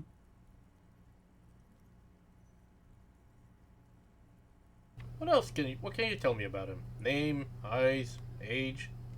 I'm sorry, I can't do it. Not right now. Later, maybe. I keep seeing him. Like he is now. I can't talk about his, I don't know, hair. I know it's difficult, miss. We can return to it later.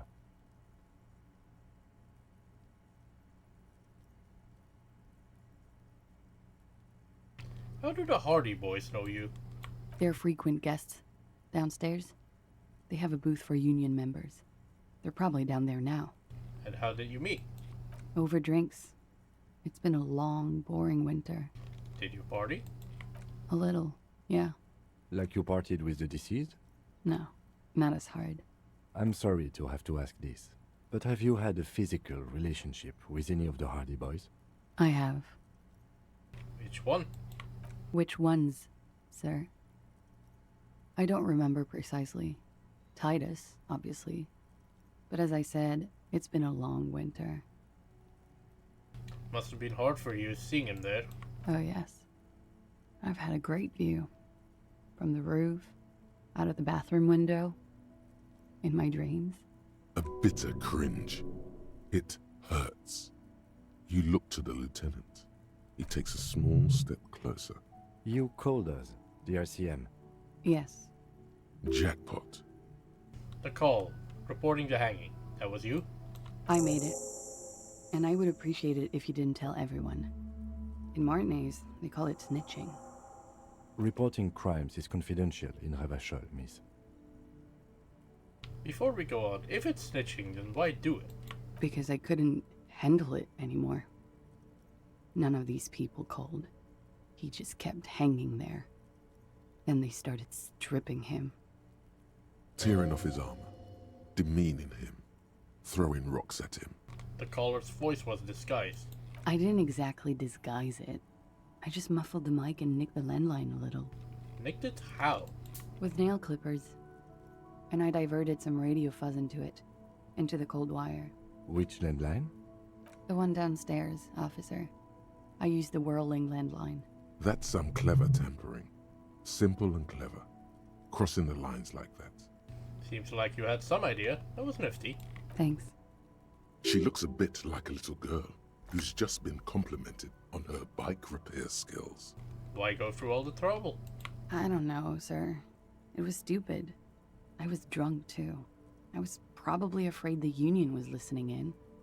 Locals say they have ears in the wires. We're not entirely convinced about that answer, but okay, let it slide. Pushing won't help here. Thank you for making the call, miss. It was the right thing to do. I didn't want to, sir. But if I hadn't, he'd still be hanging there. What did they rape him for if not rape? What did they hang him for if not rape? Jesus Christ, my brain. He had something to do with the strike. One has been roiling since I got here. Rotten timing. But you probably know all about it. And his role in this strike was what? I think he was in a security detail. He was ex-military, worked for Wild Pines, and against the Union. We didn't discuss work much, if you know what I mean. But I understood it was dangerous. And they lynched him for it? She nods. Why was there a bullet in his head? Bullet? They shot him too? I'm not picking up on any theatercraft here, sir. The pause is sincere. They stripped his clothes and they shot him? You mean after they hanged him? I'm confused, sorry. So am I. Were you aware that he had also been shot, miss? Things are starting to go a little over my head here. I thought he was hanged.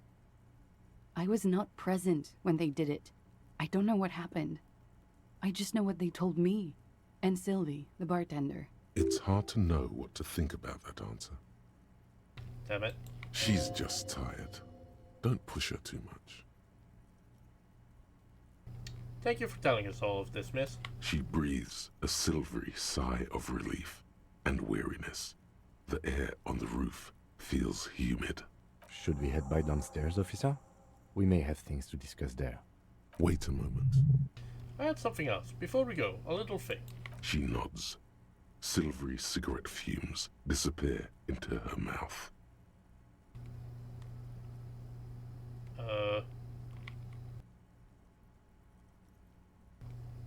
Reaction speed, you wanna help? Let's talk more about the so-called assault. Not my favorite topic, but okay. Are you sure you weren't raped? I'm 89% sure.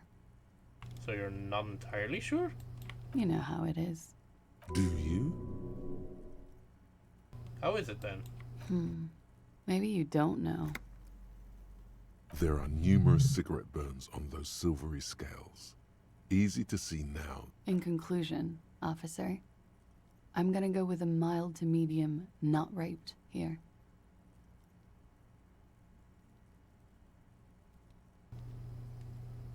Lieutenant, I don't know what to say about this. I'm sorry, miss, but we need a definite statement. Let me make this 100% clear then, officers. I was not sexually assaulted.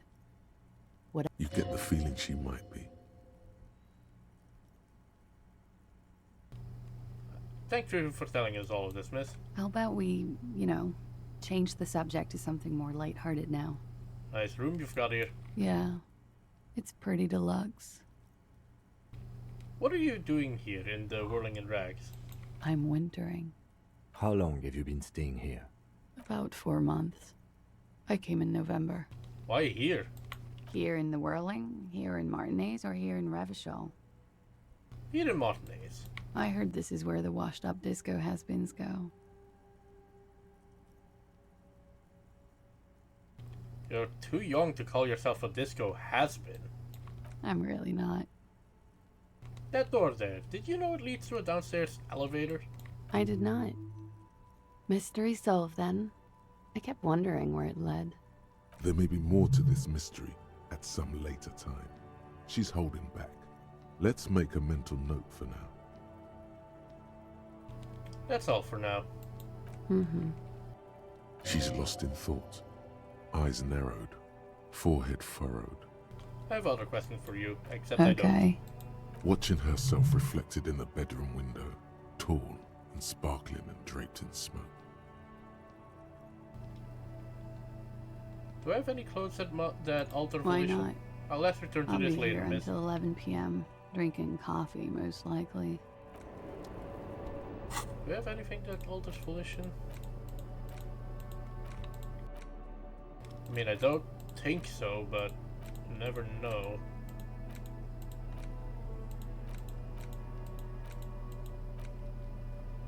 Yeah, I should have figured. Looks like we have more to discuss with those so-called Hardy Boys. Half their reasoning just went out the window. You think this will make them cooperate? Nothing will make them respect the RCM, but it will disrupt the game they prepared for us. We just stripped off one layer of whatever it is. Her decision to not corroborate their story was definitely not part of the plan. Why did she tell us all of that? What else could she have done? Lie? She saw there was no way to lie and get away with it. You would have caught it. I'm not sure she had to lie. I wouldn't have known. If not you, then me. It was a smart move from her. Something's off here. You think so? She seems forthcoming. Unusually so. Being forthcoming about some things is a good way to obscure other things. The best liars are always forthcoming. Anyway, we should move. I suspect our investigation will bring... Let's go through our door. Not weird at all. This window is pristine on the inside, unlike the one next to it.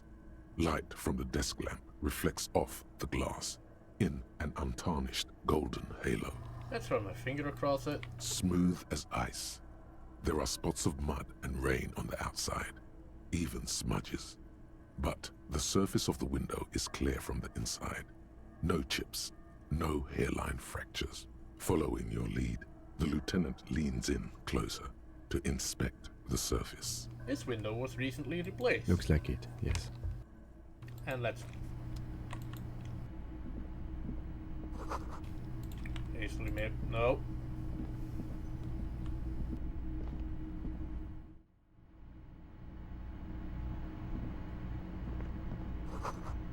Total bill calculations. Loads.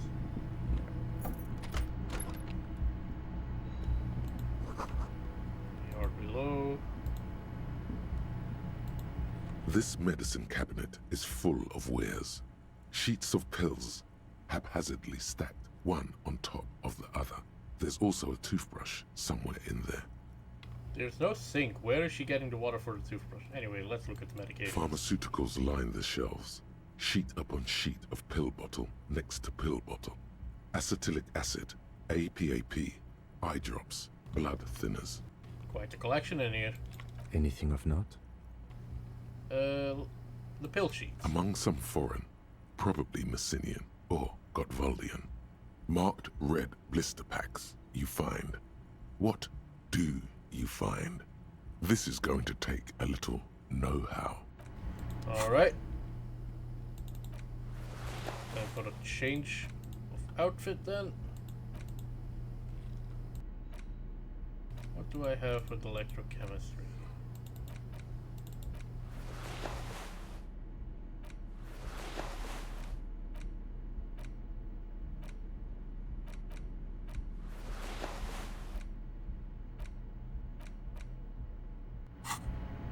This medicine cabinet is stocked with drugs, plus an old toothbrush, and... Is there something more interesting here? A bright orange bottle with Preptide stamped on it, in sunny, happy letters. Jackpot, baby. That's the stuff you're looking for. Your palms begin to sweat just holding that little plastic container. What's so exciting about this orange bottle? It's speed, man. Just what you were looking for. They call it dextroamphetamine and talk about psychological disorders. But what we're seeing here is some scientifically advanced trucker speed. So, or in other words, Ritalin? Anyway, I also see a... Lieutenant, I also see a bottle called Preptide. Preptide. A euphemism for pharmaceutical amphetamine. Prescription speed. The fuck are you waiting for? Let's get super fucking preppy. Just close the fucking cabinet. This medicine cabinet is stocked with drugs, plus an old toothbrush, and... Let's search the bottles. Pill bottles rattle like bones as you search the cabinet. Paracetamol, histoparidol, something in a foreign language you can't read. Behind them, an unusually shaped nasal spray. Its label reads Necra. Necra. This is used to treat opioid overdoses. Always handy to have around. Necra, opioid antagonist. Interesting. That's used for diamorphine overdoses. You could say he's on the lookout. Look at the toothbrush, I guess. It's been used quite a lot. But not for scrubbing blood off towels. Or anything else interesting, it seems. This toothbrush belongs to someone who doesn't give a damn about her teeth.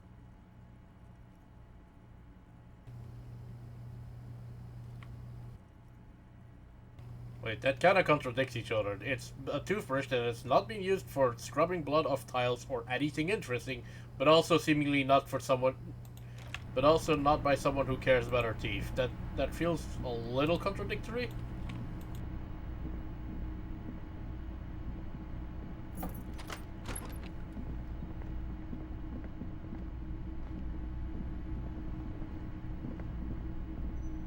Yes?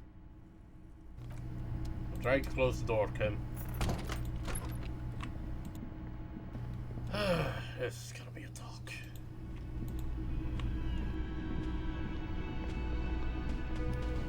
Hey, well, what are these assholes doing here? Again? Okay then, see you around.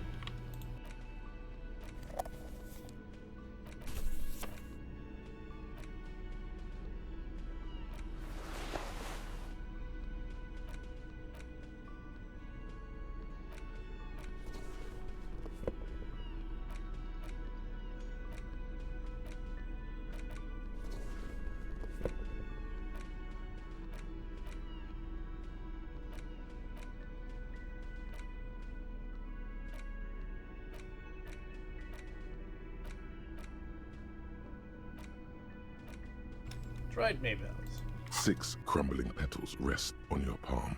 They're white, a bell-shaped crown. What is this, Kim? This is the Insulindian lily, called Maybells or Lucille's tears during the Revolution. Girls used to pin these on soldiers before sending them off to battle. This flower is a spring flower, but it's a bit early for that, isn't it? Does this flower blossom in early spring? Yes, but not this early. Not to my knowledge. It looks dried, preserved. Is it a coincidence, it being on the roof? Maybe. Maybe not. We'll see. Very well. Oh, fuck it. What is a revolution? A big political and military conflict. Ask around or buy a book. Who pinned them? Which side? The revolutionaries, so the communards and the anarchists. White's their color, but the custom started in the suzerain's army, so it held meaning for the kingsmen too. It's about girls and boys more than sides. Girls sending off boys who are going to their deaths, then also dying themselves in the ruins from dysentery and consumption. It's a symbol of the Civil War. Very well. The petals feel dry and fragile in your hand. Water flows under the channel bridge. Dark water. You rub your sides for warmth, but there is none. Blow on my fingers. Inland, above the Martinez distributary, the channel that brought wastewater from the silk mills of Jamrock, and then dead bodies during the war. The wrinkled fingers of an old man crush flower petals, then sprinkle them in the stream like white salt. Wait, have you noticed there's a war veteran playing a ball game on the plaza? You should ask him about the flowers. I'm gonna start putting points in reaction speed just because I like reaction speed. And I have some skill points that I'm not doing anything with. Alright, Miss Lawyer. Do we have anything to say to you? I've got nothing to say. Maybe we'll talk to her.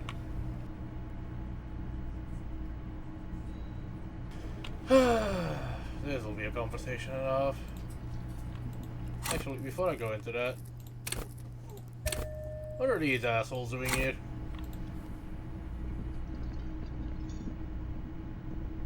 You! Again? I can't believe this shit. Let's figure them You out. know what it is. It's like the two of you know each other. Just ask him. Tell me the truth. Do you know me from somewhere? Oh, I definitely know you from somewhere. Another life. From where? Another life? Yes, from another life. A different life. Maybe the life of a police officer belonging to the ranks of the... To what station do you think you would belong in this alternate and totally fictional reality? 57th? I think even in this fictional reality, the 57th would still be my station. I forgot what... My condolences. Go ahead. Have another guess. 41st? Okay. That's plausible. That's entirely plausible. Now we're really getting somewhere. Somewhere good. Let's talk more about that hypothetical Station 41 you mentioned. Okay. So what would our relationship be in this alternate universe? Let's be crazy. Let's say you and I are partners. How's that for a thought experiment? Like, you seem... Kim's cooler than you. I'm sure he's fucking flattered. But Kim is not part of this thought experiment. In this one, we're partners. The lieutenant is silent. You seem like a cool guy. I'd love to have you as my partner. Would you now, or would I be cramping your style? Never mind. Partner.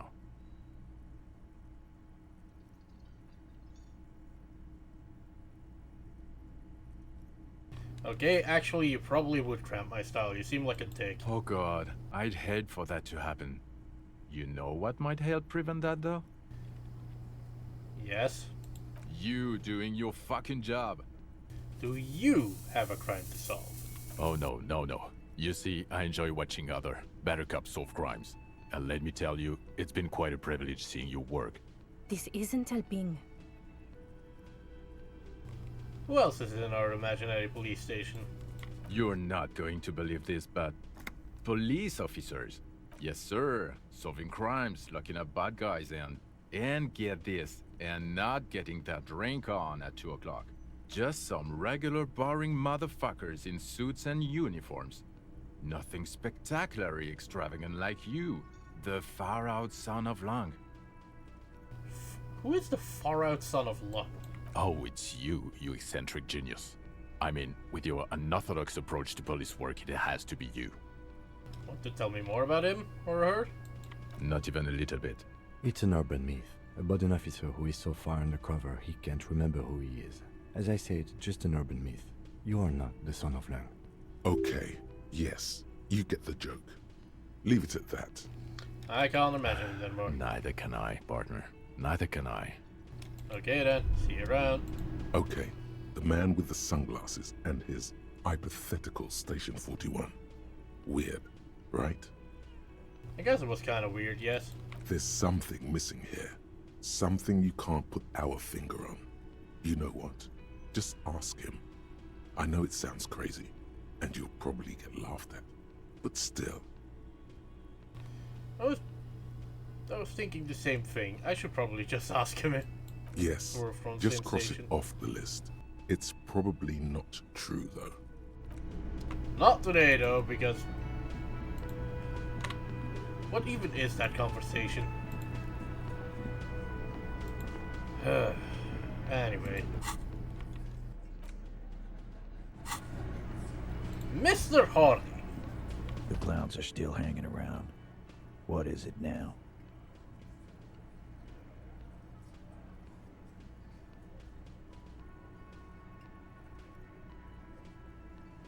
Let's go over the rape victim again. Again? Seriously, man. Fine. Fire away. So the, rape. When was that? He did it before we killed him. He's not gonna do it again. So what does it matter? It would help if we establish a timeline. All right. 2 weeks, maybe? I don't know. I need another beer. Here you go, boss. So what was her relationship with the mercenary? Relationship? There was no fucking relationship. He raped her. That's their relationship. Was like that karaoke incident all over again. Or like some of the other girls he was harassing. Okay, enough. All of this is irrelevant to your stated investigation. Ma'am, I will decide what is irrelevant to my stated investigation. So what is your relationship with her? I know her. How well Do you know her? A small twitch in the corner of Kim's mouth. He has a hunch about what knowing means. I mean, we also already know what knowing means. Well enough, Copper. We party. She's been here for a few months. He tries to make it sound real casual, but the muscles on his neck tighten. I see. Okay. That's cool. That's cool. Another question? If you must. Okay, enough about it then. Yeah, whatever.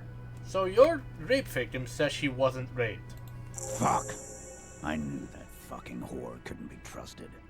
For the record, Titus Hardy did not explicitly specify the victim as a whore, nor did he say anything about trusting her. Not how that works, Elizabeth. Oh, shut up and stay out of this, Liz. He raped her. He was out of his fucking mind. You have no idea. She's just in denial, asshole. You don't understand the traumatic experience. She's shutting down, and she doesn't fucking trust you. Yeah, she's crazy, you know. A crazy bitch. You know the type. She's fucked up. This is a diversion. Stay on track. Got the bullshit. She told me the truth. Lawman, I'm at the end of my goddamn rope with you. I fucking told you not to push her. And you went and pushed her. I am gonna fucking hit you. Duck. Titus Hardy.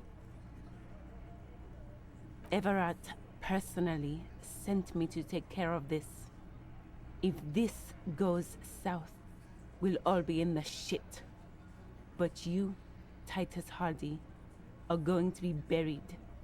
Am I understood? When she's angry, she emphasizes the S. It gives her voice a strangely hypnotic quality. Her lips barely move as she speaks. Look, Copper. We know that that fuck was a rapist and a killer. We got him confessing to it on tape. Show it to him, T. What's the harm, right? Here, jerkwad. Listen to this shit. And then come back and tell me this soldier of the apocalypse was an innocent man. Where did you get this tape? You think we go into this shit deaf and dumb? You RCM aren't the only ones who know how to bug people. There's no university degree for that. So you've bugged them? How? We have machines. We're in logistics. How do you think a harbor works? It's advanced stuff. Understood? You've listened in on their communications. How long? Since way before their chief started taking swing lessons. Things got nice and quiet after that. Which one of you is doing this advanced radio work then? It's not advanced. You just hold up in a coop all day, writing down what they say. It gets hot as hell in there. Don't put yourself down, Angus. It's important work. Yeah, man. You're like a radio genius or something. Those notes are some in-depth stuff. Indexes and shit. Why should I care about the tape? You lied to me. You don't care about evidence. The fuck are you a cop for, then? Pigs, T. They don't care about getting the truth. They care about getting convictions.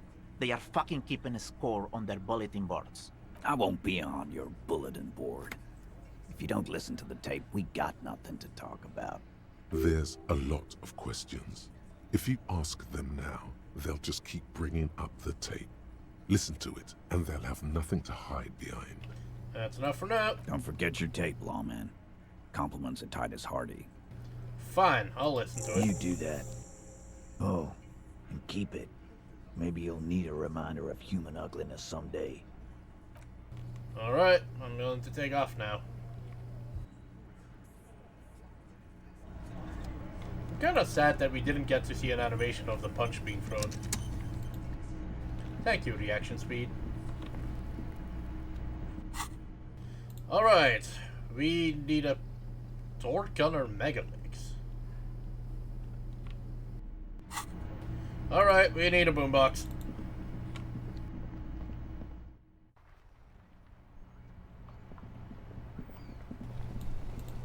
Unless Kim has some advice. Yes?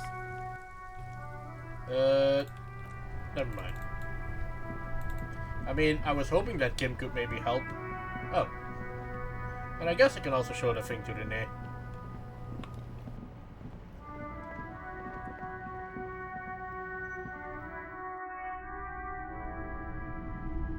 The boomboxes wait on the shelves, and your boombox, that gold and amber Harmon Waushi, stares at you longingly with its tape reel eyes. Can I borrow this to play a tape? Sorry, man. I can't be giving out freebies. Never have, won't now. Shopkeep, the Stereo 8 approved machine here. Is the Harmon Waushi W2. Made in Vespa. Designed in Seoul. Plays all reel-to-reel formats. 2mm, 8mm, 12mm. It's even got a little radio in there. It'll set you back 12 real. Are you sure this is all in working order? Absolutely. I've tested each one myself with recordings of speech. Found sounds and music from a variety of genres. Even though I don't really like music. Can I get a police discount? A discount? I do have to keep the lights on, man. It's 12 real. Remember, he doesn't like music. He likes sounds. The Door Gunner Megamix is his type of tape. Certainly, he'd give you a discount if he knew you'd play something so experimental. Careful, you can only do this once. I'm not just doing any police work, I've got the Door Gunner Megamix here. An era-defining work. Let's do 4 real. 4 real is offensively low, but just this once. For the music, concrete, cop. Thank you for the discount, man. Here's some money. And here you are. Quality sound reproduction on the go. It'll play anything, wherever. Turn any tape into a conversation of sounds and shapes.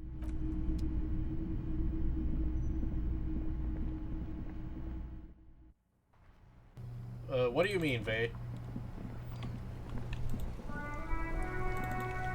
What does the net have to do with this?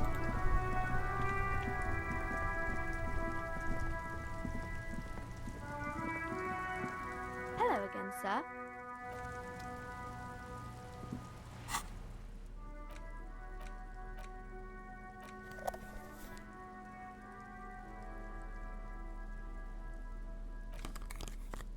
I don't know what I said, but I did not say on that. Where's the Franco-Nigerian boots? We need perception. Conceptualization can be good too. Wait a minute. This is a straight downgrade, so it doesn't need to be in here.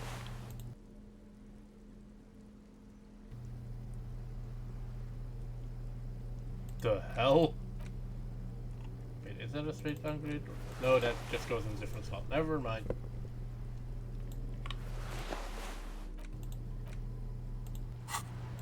You mean, hang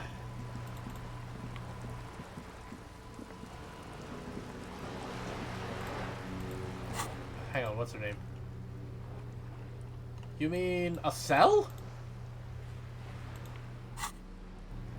Shit, I guess I could have tried that.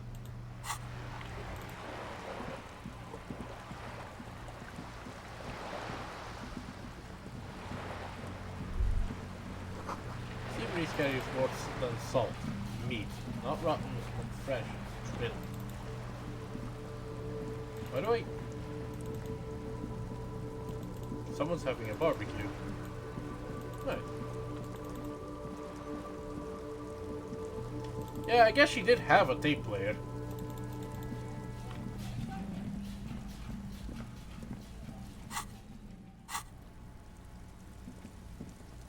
Where's this music coming from?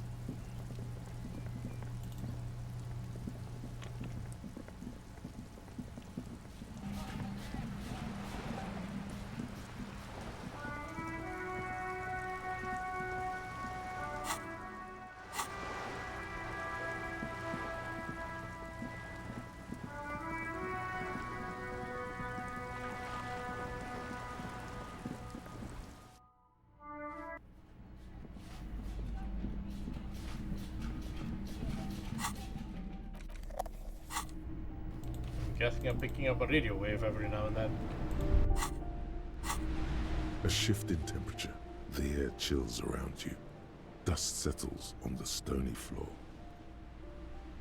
Oh dear God, no thank you. But rub my sides for warmth. A former architect stands before a slice of window, a room plan in her hand. A cold wave has made the air in the building stand still and frozen, with temperatures falling down to minus 20 degrees Celsius. Her face is red from the cold. She's breathing on her fingers, clasping the plan. Traces of sadness are visible in her expression. The plan? Faint pencil lines on paper depict the same place, but a missing eastern wall connects the room with the neighboring apartment. Ideas for arranging the furniture have been jotted down. Look around myself. It's clean and empty, with new tapestry embellishing the walls.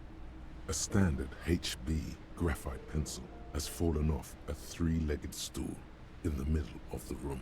She had an eye for beauty. Okay. The Harmon Waushi. The porter reel is just what you needed. The reels attach to the apparatus with a satisfying click. The tape is routed behind the magnetic reader. Let's play the tape. You push command set, and the tape starts spinning. Violent static and machine sounds fill the air. This isn't Revachol. This is a fucking village. I can almost see the elephants. The harbor. That's the son of a Kvalsund crane. When this shit is done, I'm gonna tear that place up. Soldier of the Apocalypse style. Kill shit. Dogs and chickens too. Gonna run a room, Cordy. A real nice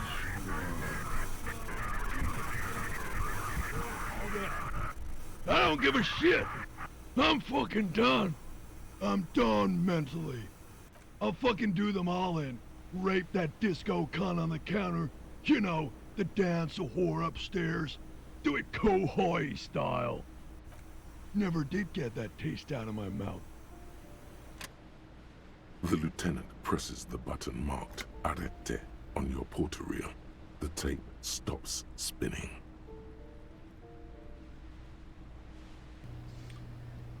What was it at the very end? Silence? End of recording.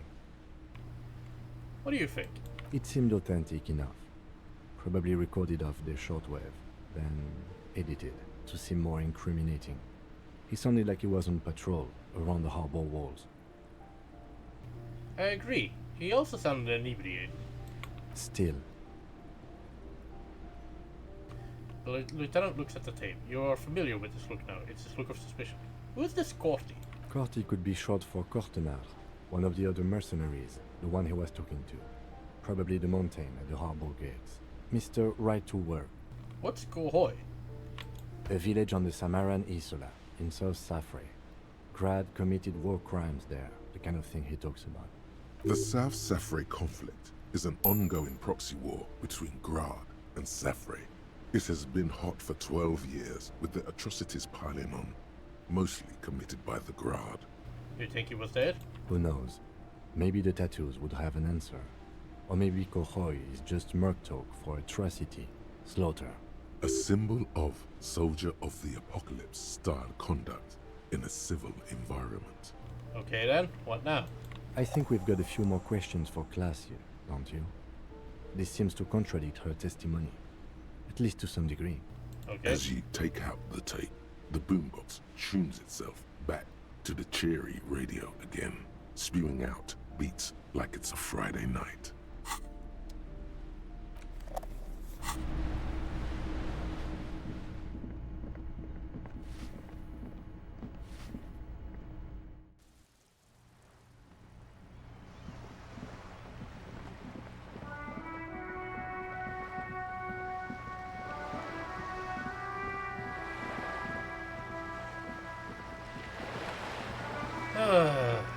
What the hell is going on between these three?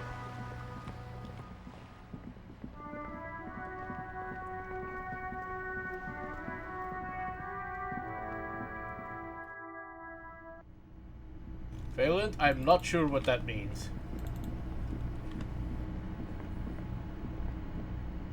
Oh, we were gonna talk to Gart. Mr. Gart. Hey, was there something you needed? Gart, I saw another thing at the Whirling. Another thing? Great. I love those. Gart, what if I told you I got into the back room behind this blue steel door? Oh, okay. Well, I did hear you make noise back there, so good for you. He's really holding himself back here. Aren't you gonna ask me what's back there? Okay, what is back there? Pinball machines. A pinball workshop. Ha! I knew it. I've always wondered where those machines by the door came from. And they told me there was some kind of pinball thing here too. I knew it.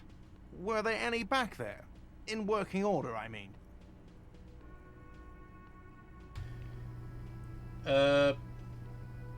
Didn't check. Pinball isn't relevant to the I investigation. was just wondering, if you found pinball machines there... He was wondering about something business related, about how much money he could make off one. Thinking of turning this place back into a pinball arcade? No, but we could diversify the entertainment options, seeing as you've opened the door back there. The machine we have in the corner now is broken. It wouldn't hurt to get a little life in here, other than the hellish karaoke machine. That one's always causing trouble. That's aimed at me, isn't it? Yeah, those numbers he's adding up must be making good sense to him right now. How do I know about the people in the wall? Klasha, in room 3. She nicked the phone line. Why? No, fuck it. I don't want to know. I don't want to know why these degenerates do what they do. I thought we had one good guest in the building. You have Lena. Lena's a good customer. Yeah, well, she's not a guest, is she? What? Did someone mention my name? We were just paying you a compliment. And finding out a degenerate from room 3 nicked the phone line. Everything is okay here. Good thing that guest pays for her stuff on time. I'll forward her the bill and be done with it. Was there anything else? There's a peephole in the wall. What wall? Upstairs in the secret back room, right next to Klasha's bedroom. I found it when I found the pinball machines. I'll have it fixed at once. Thank you for letting me know. I assure you, the Whirling does not abide spying on its guests. The color has drained from his face. What a shame to fix such a good peephole. Alright, you've been notified. Thank you. I'll patch it up personally. Was there something else about the establishment? I hope not. There's something else I want to ask about. Yes? Goodbye. I mean, I can try that one pinball machine once it's a little later.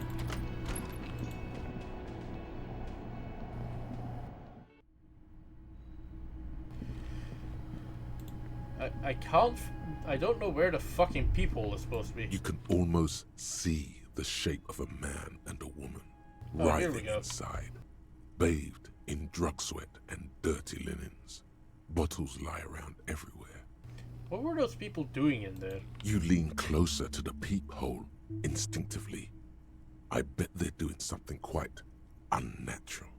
They're sensationally unnatural. I think I can see into Klasha's bedroom from here. You can barely see through. Better not to jump to sensationalist conclusions here. The footprints on the floor, however, definitely suspicious. Boring footprints. I want to jump to sensationalist conclusions. Thank you, electrochemistry.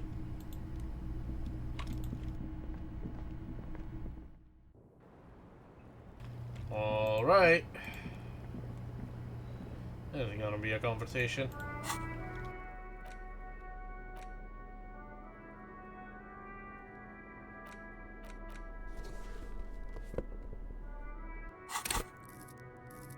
I don't mind degeneracy, but not while I'm on duty.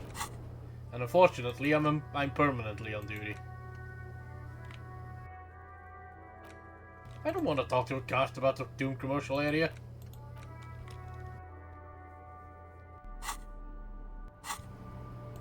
Miss Klasha. Officer, it's a fine day for questions.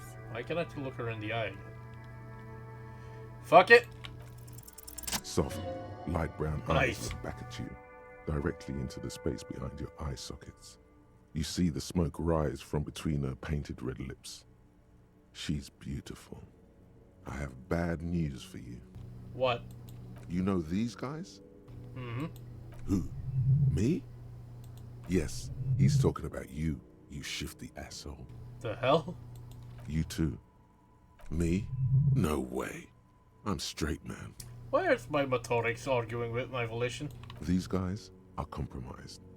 She's got them singing along to her tune. The little bleeps and bloops you trust for info, you can't trust them anymore. What? Believe it. Which ones exactly were affected? There's no way of knowing. At the moment, I'm afraid it's best to assume. All of them. Bullshit, man. I ain't compromised. What the hell is happening? That guy. That guy's the most compromised one in here. No fucking way, man. I just want a drag of that sweet menthol Ziggy. Really? Quick. Tell me what's under her jumpsuit. Glory. Truth. Softness. Protect her. She wants you. How did this happen? How it always does. Through subtlety. What can I do? There's nothing you can do about it. You are how you are, and she is how she is. Things will go as they do. Can't you turn them to normal again? No. What use is this then? It's better to know you're being played than to be played without knowing it, is it not? Does this mean she's been lying to me? Yes.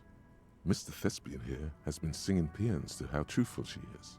She is a lady, most fair and just. In his defense, to reduce him to such inadequacy, she probably had to employ half-truths more often than outright lies. That is correct. And omissions too. Can I trust that guy? A little. They're all still of limited use, interpreting things to the best of their ability. Maybe they add flair or something. I wouldn't know. I don't add flair. But when it comes to assessments of character and factual accuracy, they are not to be trusted. Not with her. I see. Can I trust any of them ever again? Don't be melodramatic. You can trust them. Just not with her. A light green speck and imperfection on the outer rim of her right iris. It sparkles. What is her plan? You can't draw a sound conclusion. The one who usually does says, she may want to control the information rollout, not to become a suspect. She may have a past she's escaping, unrelated to this case. You doubt it's something truly insidious. So it's probably insidious. See? It's oddly moderate. Probably compromised.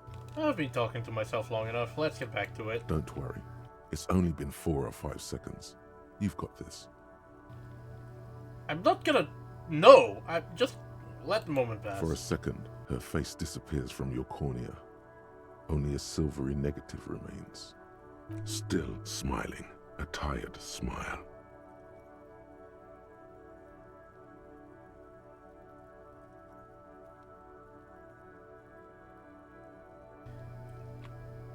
That is... No, Phelan, just no. Titus Hardy gave us a recording where the deceased states his intention to commit rape. She puts her coffee cup down with a soft ring as the porcelain meets the metal table. Did he? I never said he was a good man, or that he had good intentions. Only that he was never bad to me. She doesn't care. If anything, she sounds amused. On this, he specifically identifies you as the target. Where did they get this recording exactly? It's intercepted radio chatter of the deceased, recorded via a de-encryption station. It's authentic enough. Does he say he's gonna do it Soldier of the Apocalypse style? Those are the exact words he used. Yeah. That was practically his pickup line.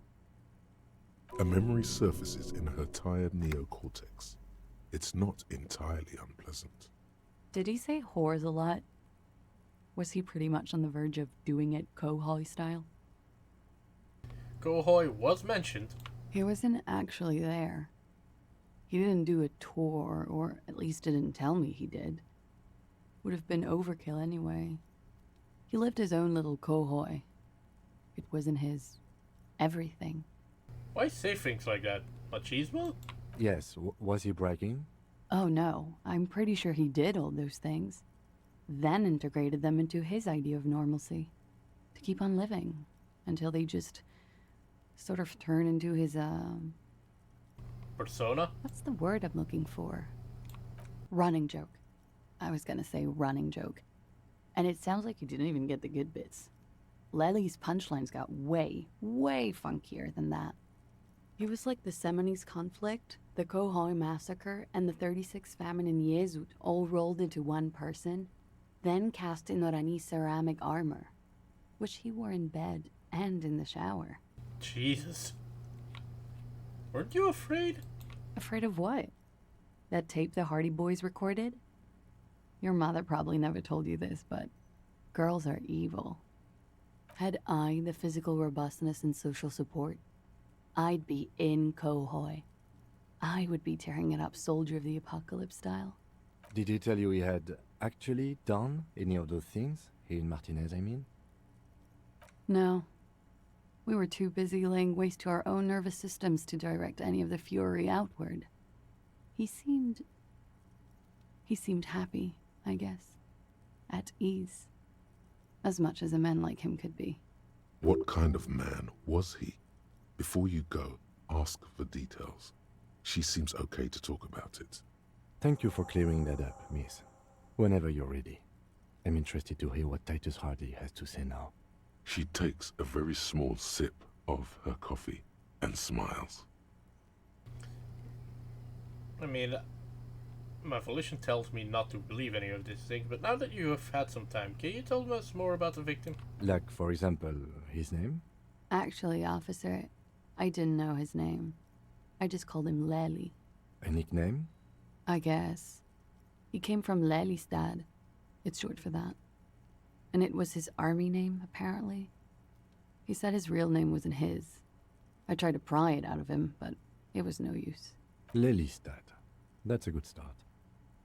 We have a few questions you can help us with. A few things a field autopsy alone can't answer. The young woman cranes her neck, trying to catch a glimpse of the page the lieutenant passed to you.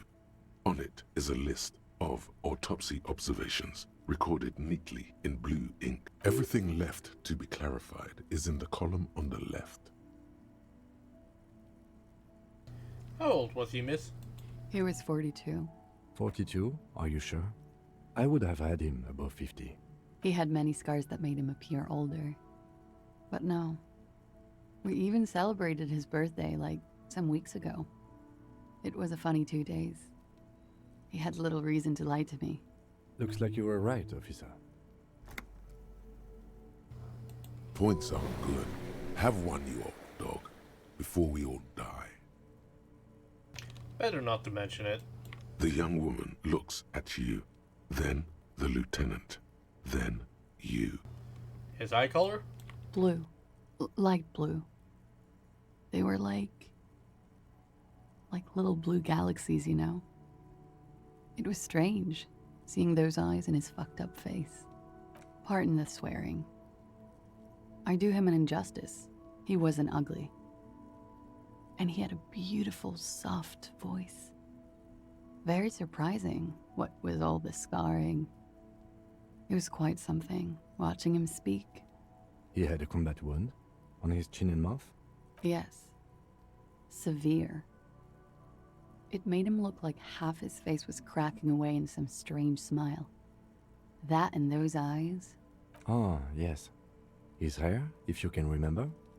It was light brown, almost blonde. He darkened it with brilliantine, made oily. Not nice to stroke. I couldn't convince him to leave it alone. Let's get to the rest. The young woman nods. He had a tattoo. What did it mean? Oh, that.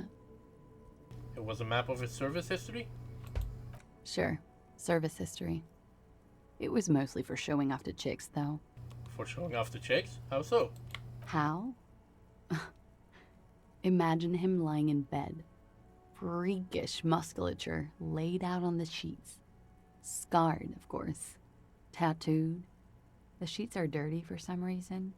Is this Orani's lit? Is this Orania still lit? Yes.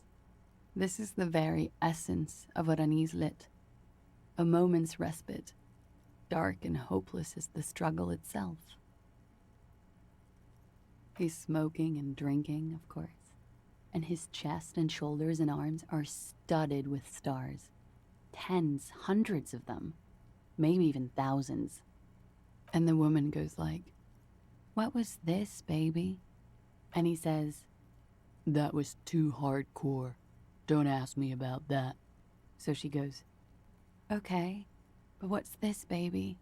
And he's like, "Saw some bat shit there. Killed some loincloths." And so it goes. Star after star. Port after port. Third world country after third world country. And he's done horrible things in every single one of them. You were the woman in this? Oh yeah. Can you tell us precisely what these mean? No thank you. I've seen enough of him dead. I can tell you what they meant without looking at them. Go on. He was a blue-eyed boy with thick arms, from a small town. He was also poor, and the government of Orania needed some people killed, so they turned him into a grotesque killer. For money. He went to Killer Academy in Vredefort. Then he killed some people on the Seminine Islands. And on other islands, too. All of the islands.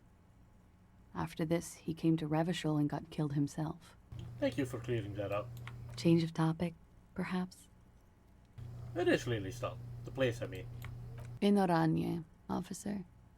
It's, I think municipality is the term. A nowhere town there.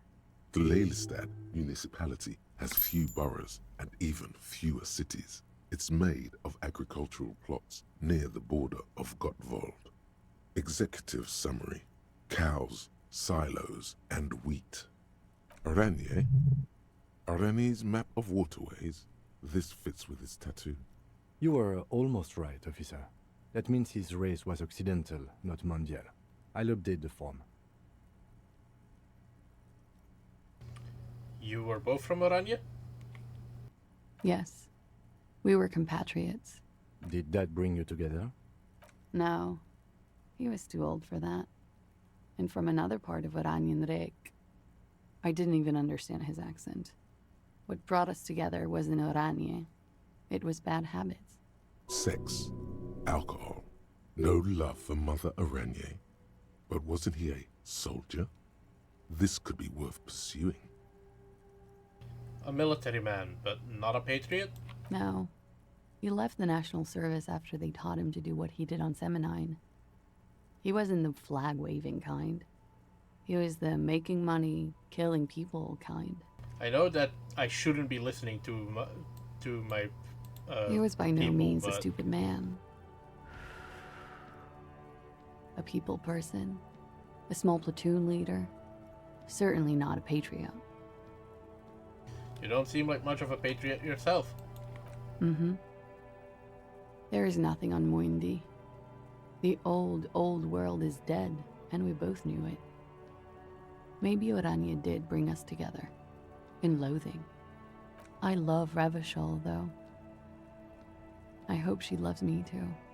I think we're finished with this line of questioning. All right. Coolly, gracefully, she pours herself more coffee. Let's return to this later, miss. Wait, stop. That man, bloated beyond all recognition, was 42?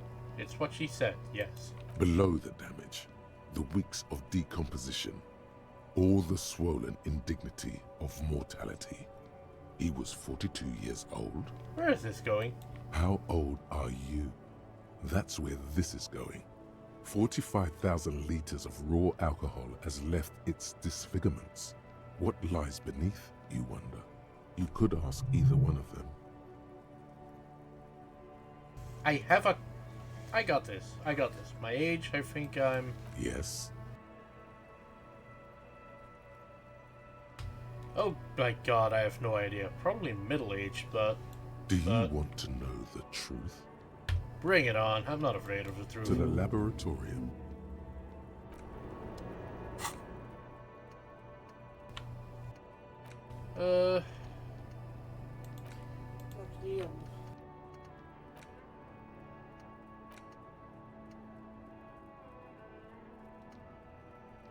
I mean, that's not doing a whole lot, to be honest. Fuck it, forget it is. Date of birth generator.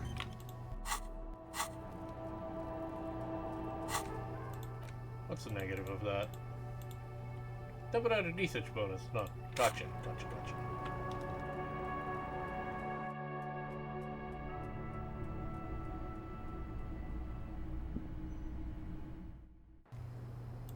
Ma'am, about your room. I was just thinking. Yeah, That window is new. it is. An evasive maneuver. Ask a follow-up. When was it changed? During your stay? Yeah. I'm trying not to lie to you here. Stop making it hard. Then tell me the truth. The truth is, I'm a horrible girl. Windows break around me. It's not their fault. You hear the scribbling of the lieutenant's pen. You have quite the collection of prescription drugs down there. Thank you. I've put a lot of time and effort into it. Was quite impressive. How did you amass such a hoard? With money, sir. It's not exactly the anti-star size caboodle I intend for it to be one day, but it's getting there. The anti-star is, or was, a Vespertine rock and roll star who liked to do drugs. He did so many drugs, he eventually mutated into a corpse. The collection includes Nakna, an opioid antagonist. Comes in handy when you've done too many opioids. Is that something that happens to you often, miss? Better safe than sorry. You seem to have, among other things, Preptide. Oh, yes. One of my favorites. It cures many ailments. Like what? Like not being able to stay up for 36 hours. Not being happy. It cures those ailments. It's just a merit speed molecule, basically. That's all as far as that goes, then. Very funky. I have more comments about what's behind that door. Go ahead. There's a peephole on the other side looking into your bedroom. A peephole? You mean like a hole in the wall? Yes, looking into your bedroom, miss. Okay. Do you think this is somehow connected to me? We don't know at this point. Okay. Do you have any way of knowing how long it has been there? Unfortunately, no. But if I were to guess, long enough. The perforation is under the bookshelf on your wall. It should not be hard to cover with some tape. If it is recent, who do you think made it? Shit. I don't know. Maybe it's been there for a long time. Maybe the local kids use it or something. I don't know. I'll be fucking covering it up with a lot of tape, that's for sure. Was there anything else back there? There were tracks on the floor. They're recent. Huh. This isn't good. She's straight as a stick, suddenly. It's an old pinball workshop. The room back there. This place used to be a pinball arcade. Okay. I'm glad someone's had fun. That's all for now. Alright.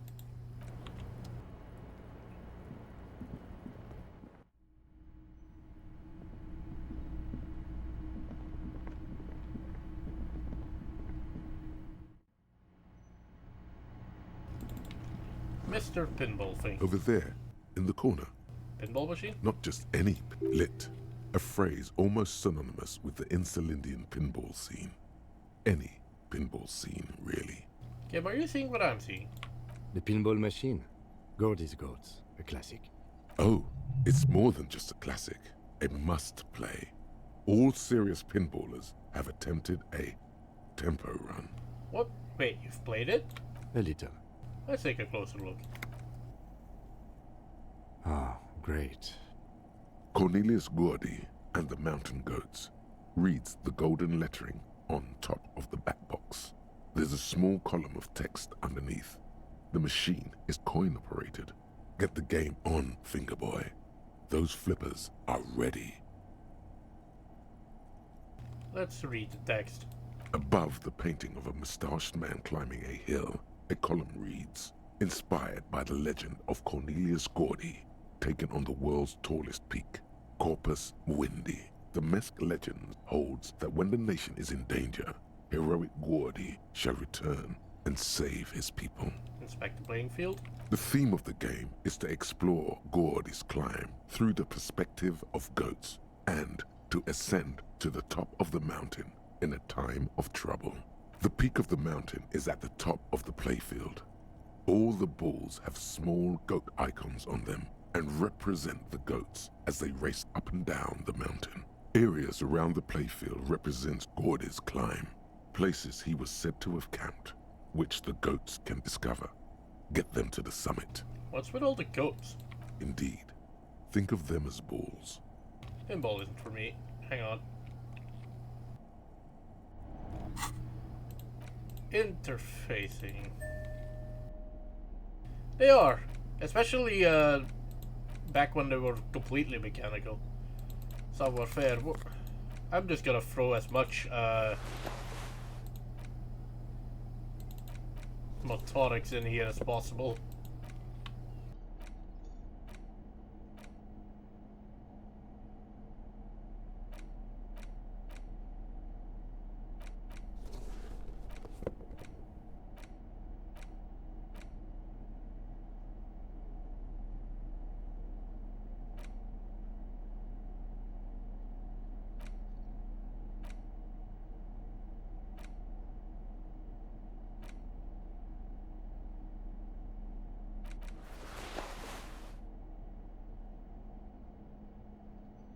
Alright, let's Over go. there, not just any pin. Take a closer machine look. Yes, Kim, you're gonna complain. Cornelius will get the game on, Fingerboy. Those flippers are ready. Sort of going. It takes a while to get into a rhythm, but pretty soon you're able to keep 3 goat-faced balls in play with relative ease. Go, go, Fingerboy. I feel sorry for the goats. If they only knew the kind of guy old Cornelius really was. Wait, what kind of guy was he then? The kind of a guy who uses the word savages a lot when recounting his travels. A masked nationalist. A racist mountaineer? An avid huntsman too. He was often photographed in his dining hall, surrounded by wall-mounted hunting trophies from every continent.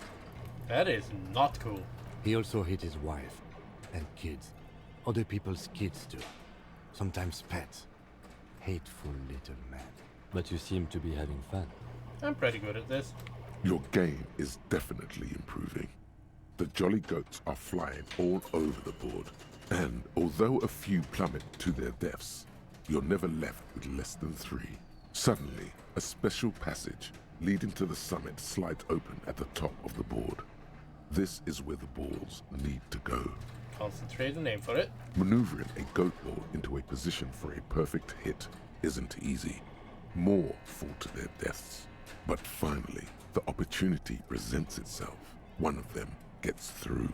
Tiny hammer shatters something inside the machine. Something glass.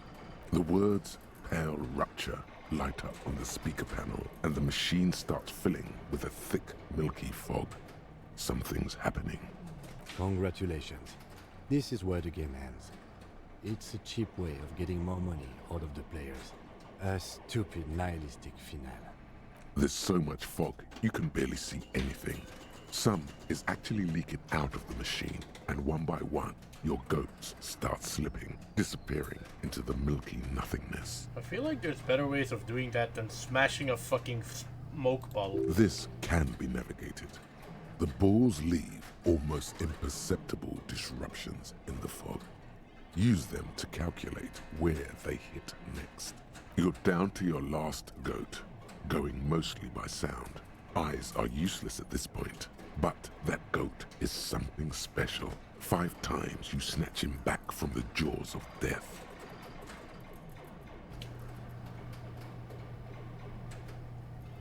Stay. No, focus. Stay on the ball.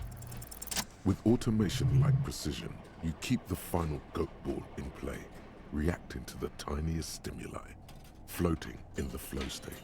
The fog is clearing, and suddenly the old speaker crackles. Gordy Ball is lit. Huh? A panel opens up at the top of the playfield, and a new ball charges downhill. It's larger than the goats and matte black. Cornelius spell the white letters running across the equator. So violent is its descent, it immediately knocks the last goat into the abyss. Then proceeds to bounce all across the board as if carried by some demonic otherworldly inertia. High score, announce the speakers, and the whole machine lights up. Then the flippers retract, leaving a perfect opening for the Gordy Ball to join the goats backstage. Cornelius vanishes, and the machine powers off. That's amazing. I think I won, Kim. You didn't just win. No one I know has ever beaten Gordy's goats. That is a monumental achievement, Detective. Who's the king of pinball, Kim? Congratulations, Your Highness. That was really impressive. Fist bump. The machine needs a good service before anyone else can even attempt it again. I think it's time to move Yes. Good times. Once again, the machine becomes one with the dust and the darkness. on. Well, time to tell Gartha that he may have to service the machine, replace the smoke ball, but there is a working machine.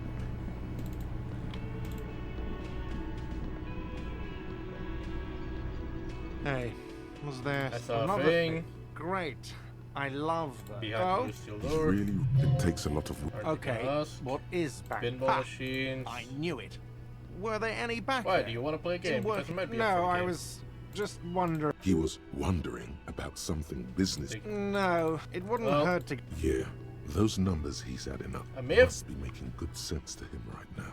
Fuck it, I may have discovered that this is part of the Doom commercial area. Why would you say that? We're at a complete. So he knows of the doomed commercial area and its address. He's thought about this. The Whirling is listed on the intercom outside as one of the businesses in Building B of the doomed commercial area. I've been working here for a long time, and that intercom has never been used by the Whirling. The Whirling was once the East Delta Pinball Arcade, which failed, but perhaps the Whirling will escape the curse. Does this look like part of a doomed commercial area? This pre-revolutionary tilework, these high ceilings, the nice rooms, well, most of the rooms. For 14 years, man. That's how long I've worked here. I've kept this place up through hail and through sleet. Fuck me, if some doom ghost. You must really care about this place since you work here for so long. Yeah, it's slowly growing on me again. It's beautiful in its own way, especially for this neighborhood. I've been trying to keep it that way, even if it is part of the damn doomed commercial area. You shouldn't be so worried about that label, you know. I don't place much stock in the curse and so on, but the label frightens the clientele. Who wants to stay at a doomed hostel? Everything's doomed enough without that. Who owns this place? Some real estate management company. They never come around here, just collect money from afar. Honestly, I think some money laundering might be involved. And who named it the Whirling in Rags? Well, it sure as hell wasn't the real estate company. It was you? You look surprised. What? It's a great name, I know. Cafeteria managers come up with great names too. It's from a song. A song? Hail, Holy Queen, by the Ateniers. Hail, Holy Queen of the Sea. You're whirling in rags, you're vast and you're sad. Good pick. Well, good luck with this place then. Luck has got nothing to do with it. I need to think about where I'm going to place those pinballs. I have a feeling they're going to help. Against the doom, it's implied. So, if you didn't have anything else to tell me about my establishment, can we, wrap it up? There's something else I want to Yes. ask you. No, never mind. Mr. Kitsuragi. Yes? Oh, thank you. I do wonder why... Does each precinct have a unique color? I've got nothing to... Nope. You certainly have nothing to tell me. Alright.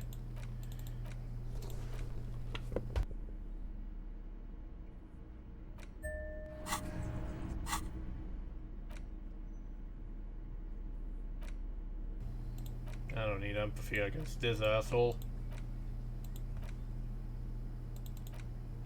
I'm putting the hat on.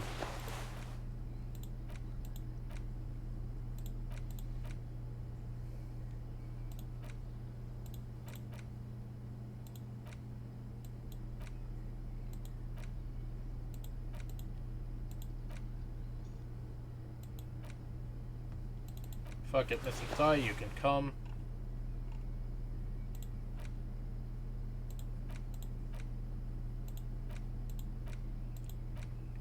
Chemistry, no.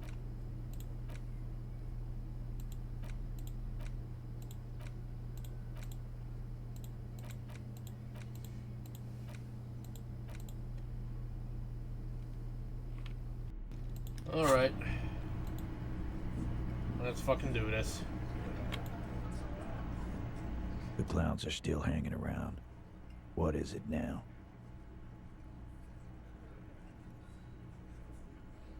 So I talked to Klasha about the tape. And? He tenses immediately. Chest tightens. Jaw sets. Ready for another blow. And nothing. She stands by what she said. That fucking fucker. You're the worst cops in Revachol. I gave you gold on that tape. That fucker wasn't aimed at you. It was at her. Gold? It was dark stuff, but it didn't prove anything, and it didn't... OBS, we okay? It was dark stuff, but it didn't prove anything, and it didn't change her mind. She pretty much laughed it off, Titus. Fucking fuckity fucker. And what did she say then? That it's fine. People are supposed to be like that. Actually, I think it made her a little nostalgic, if anything. Yes. In fact, I think she thought it was a little funny. Funny? No good goddamn psycho whore. Seems like they wanted to give Klasia a second chance to play along. She still didn't. Alright. All fucking righty then. I guess it's good then. That fucking... Please try to control yourself in the presence of visitors, Titus. This is just perfect. Just fucking perfect. Any thoughts on this, lawman? You don't have to say everything out loud. Just mix and match.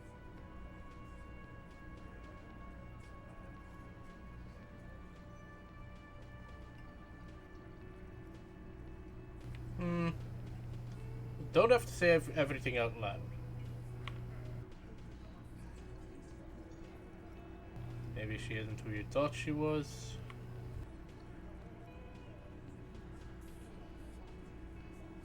Maybe, Valent. Maybe. I mean, one explanation here is that, he's projecting about the assault.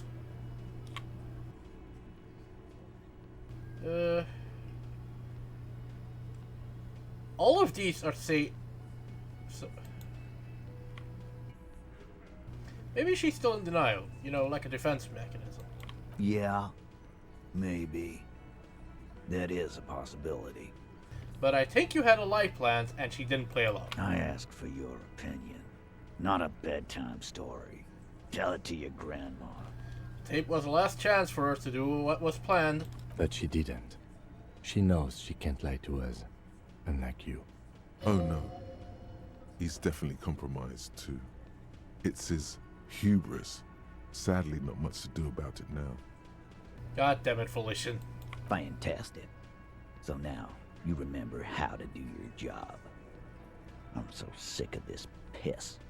We should get something harder in here. Yeah, guys! We should get a party going tonight! Why? Maybe not then. Success. They admitted to unlawful collaboration to derail the investigation. Be straight with me, Titus. What really happened? I already told you. We fucking hanged him. The man is slowing down. Looks like a bad blood sugar crash. He can't keep track of all the variables anymore. Who could? It's getting harder and harder to perform one's part in this sordid play. All it takes is a nudge. Come on, Titus. We know you didn't hang him. He was shot. I know you're tired. So am I. Why don't you just... You know what? I am tired.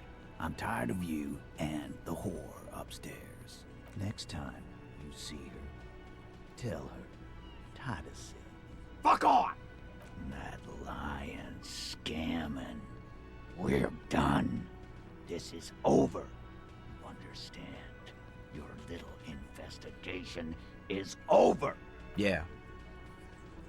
On the floor, beer drips out of the can into a small puddle. No one does anything about it. What is this quiet funeral shit? What we need is some beers in us. Bartender, 20 beers for the Dock Workers Union. Why do we make it 40, huh? Why do we make it 100 beers? You're not loud enough. 100 beers? Now we're talking. Hoppity hop over here, cafeteria manager. I'm going to take off now. That is a lot of modifiers. Jesus fucking Christ. Alright, Rhetoric. You...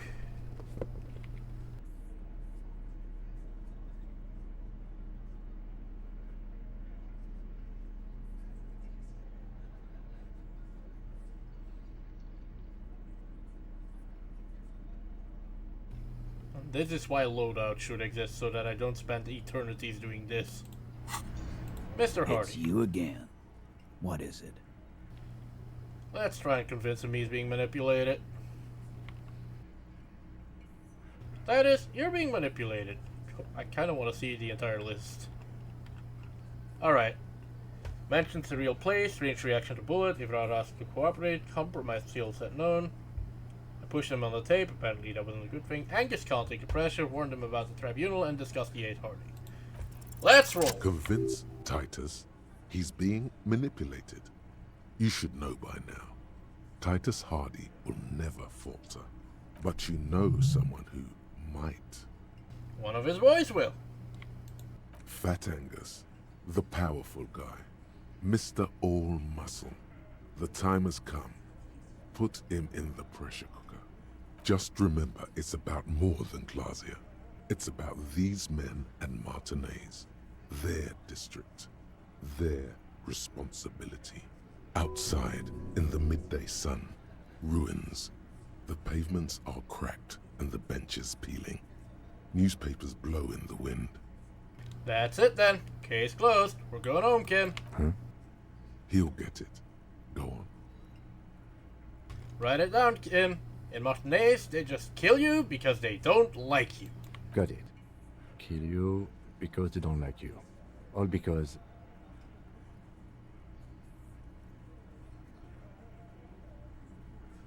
Because they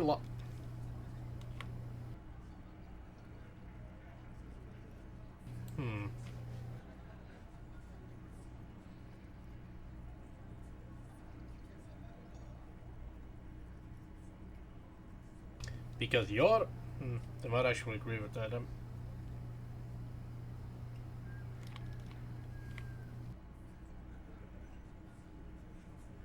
Because you work for the wrong people. Goddamn right. This is Union Town. You work for the company, we will kill you. Fuck, Dennis. We don't kill you if you work for the company. Half the harbor works for the company. Work for the wrong company, and they execute you.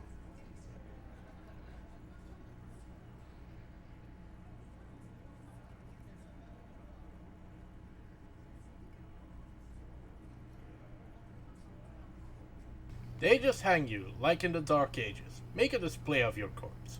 It wasn't that. It wasn't... We just couldn't get him down, okay? That's it. That's the weak one. You flushed him out. Now go in for the... Officer, you will be next if you don't shut up. Firearm. A Glass 08 or a 38 caliber pistol. Either is small enough for you to have missed. He's onto you. He knows what you're trying to do.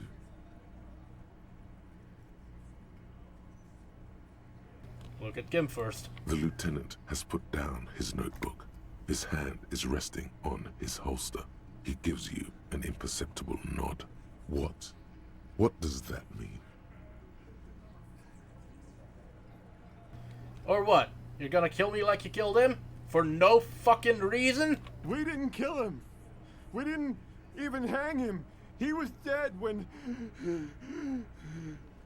Shut up, Angus! He was dead before you hanged him. Fatty! Say one more thing to the cops and I'll... Dennis, stand down, or I'll beat your head in. Theo, take your hand off the belt. This isn't 31. I've got this under control. Does he? His closed fist is shaking. It's you who's in control. Let them have their moment. Angie, where's your goddamn inhaler? You sound like you're dying. I left it home. I can't get it. I'm too fucked. I'm sorry. Why are you so fucking fat, Angus? Now it's all pointless. Because of you. You wasted my time. I told you, Titus. I told you just give her up. Lizzie, your help is no longer needed here. Go tell Everard. Fine. I'll tell him. After a long walk along the coast. You're in. He's all yours. Questions?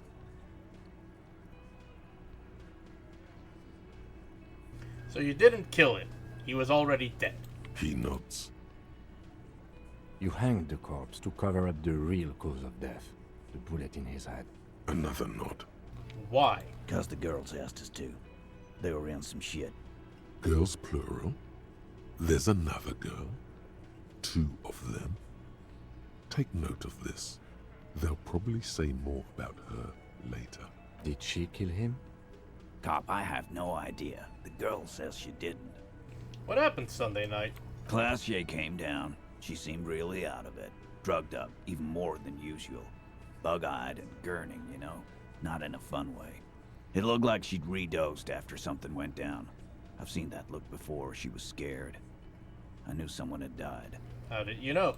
I've done this job for 10 years. I've seen it before. It's the politician in the motel room with the dead hooker scenario. Only in reverse. Good analogy, boss. You don't get to talk yet, Shanky. You're still on the bench. And you keep taking it easy too, Angus. What happened then? We went upstairs. Sure as day the Merc was dead. There was a bullet hole through the window. Fucking dirty sheets and bottles everywhere. He means they'd been fucking? Tibbs patched the window. And the corpse, we hanged. Who's Tibbs? The 8th Hardy? Nah, he's my brother. He's in the window replacement business. Oh, nice. If Klasha didn't kill him, then why the cover-up? You may have noticed our girl's in some shit of her own. I didn't notice anything. What kind of shit are we talking about? The can't show up on police radar kind. There are people after her. From the old world. Where she came from. These people, who are they? They're powerful. Connected to the moral intern. She's clearly afraid for her life. Says if she showed up in your systems, she'd be ghosted away. That's all he knows. That's all she's told him. And why would you help someone like that? By taking on a murder? Why would I? I guess we abide all sorts of runaways and losers here. It's a Martinez thing. So who killed the Merc then? Any leads? Not yet. Just some ideas. She says the shot came from outside, behind the window somewhere. So that's a clue. What are you thinking? I'm thinking someone's past caught up with them. Either hers or his. Hers, you mean? I mean the people after Klausya. Maybe the shot missed. Maybe it was meant for her. I like that. Been thinking the same thing myself. And you had ideas about his past too? My dude. One of those mercenary buddies of his could have done it. They got guns. Training. Years of bad blood, probably. Or it could have been someone else from Crenell. Tell you what I'd do. Check out the coast for vantage points. Maybe consult with a ballistics buddy of mine. That's what I'd do. If I wasn't too busy doing this clown dance with you. He's calm now, threw all that turmoil away, and became himself again. Whose idea was it to hang him anyway? Hers? In a manner of speaking. Remember the two girls? He may be talking about the other one. Earlier you said girls asked for your help. Who's the other girl? Was this the other girl? That's right. It was her idea to hang him. I liked it for political reasons. It sent a good message. It's her, isn't it? The missing 8 Hardy? That's the other girl? The big guy turns to Glenn, who's about to say something. The blonde shuts his mouth before a word escapes. I'll say it again. All the Hardy boys are right here, cop. That woman is just affiliated with the Hardy boys. You don't know her, anyway. Understood. Can you tell me anything about her? Name? Current location? Nope. You're not getting to her. It's Klasia you want to talk to. Thank you for this, Titus. I'll go talk to her. For the last time. You do that. Hey, cop. Before you go. Suddenly, the wind picks up outside. You hear it rattling the large windows in their frames. It carries newspapers, circles the whirling in rags in a warm column. She, Klasia, came to Martinez to hide. Many of us did. This is where you wash up when there's nowhere left to go. The Union takes you in. Now, she refused that protection. But you would still prefer if we didn't take her away? That's right. If we didn't take care of the people who end up here, this place would just be a couple of ruins and some cargo containers. To be honest, that's actually admirable, Titus. We'll take that into account. Alright. But it's 5:15 now, so I'm gonna end here. I don't know how much more there is, but it kind of feels like this is actually coming to a head. But that will have to be for next time.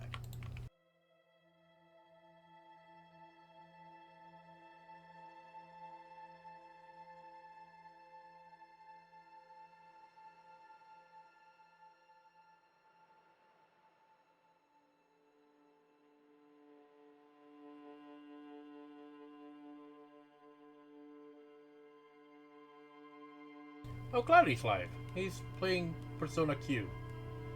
Haven't seen him in a hot minute, so...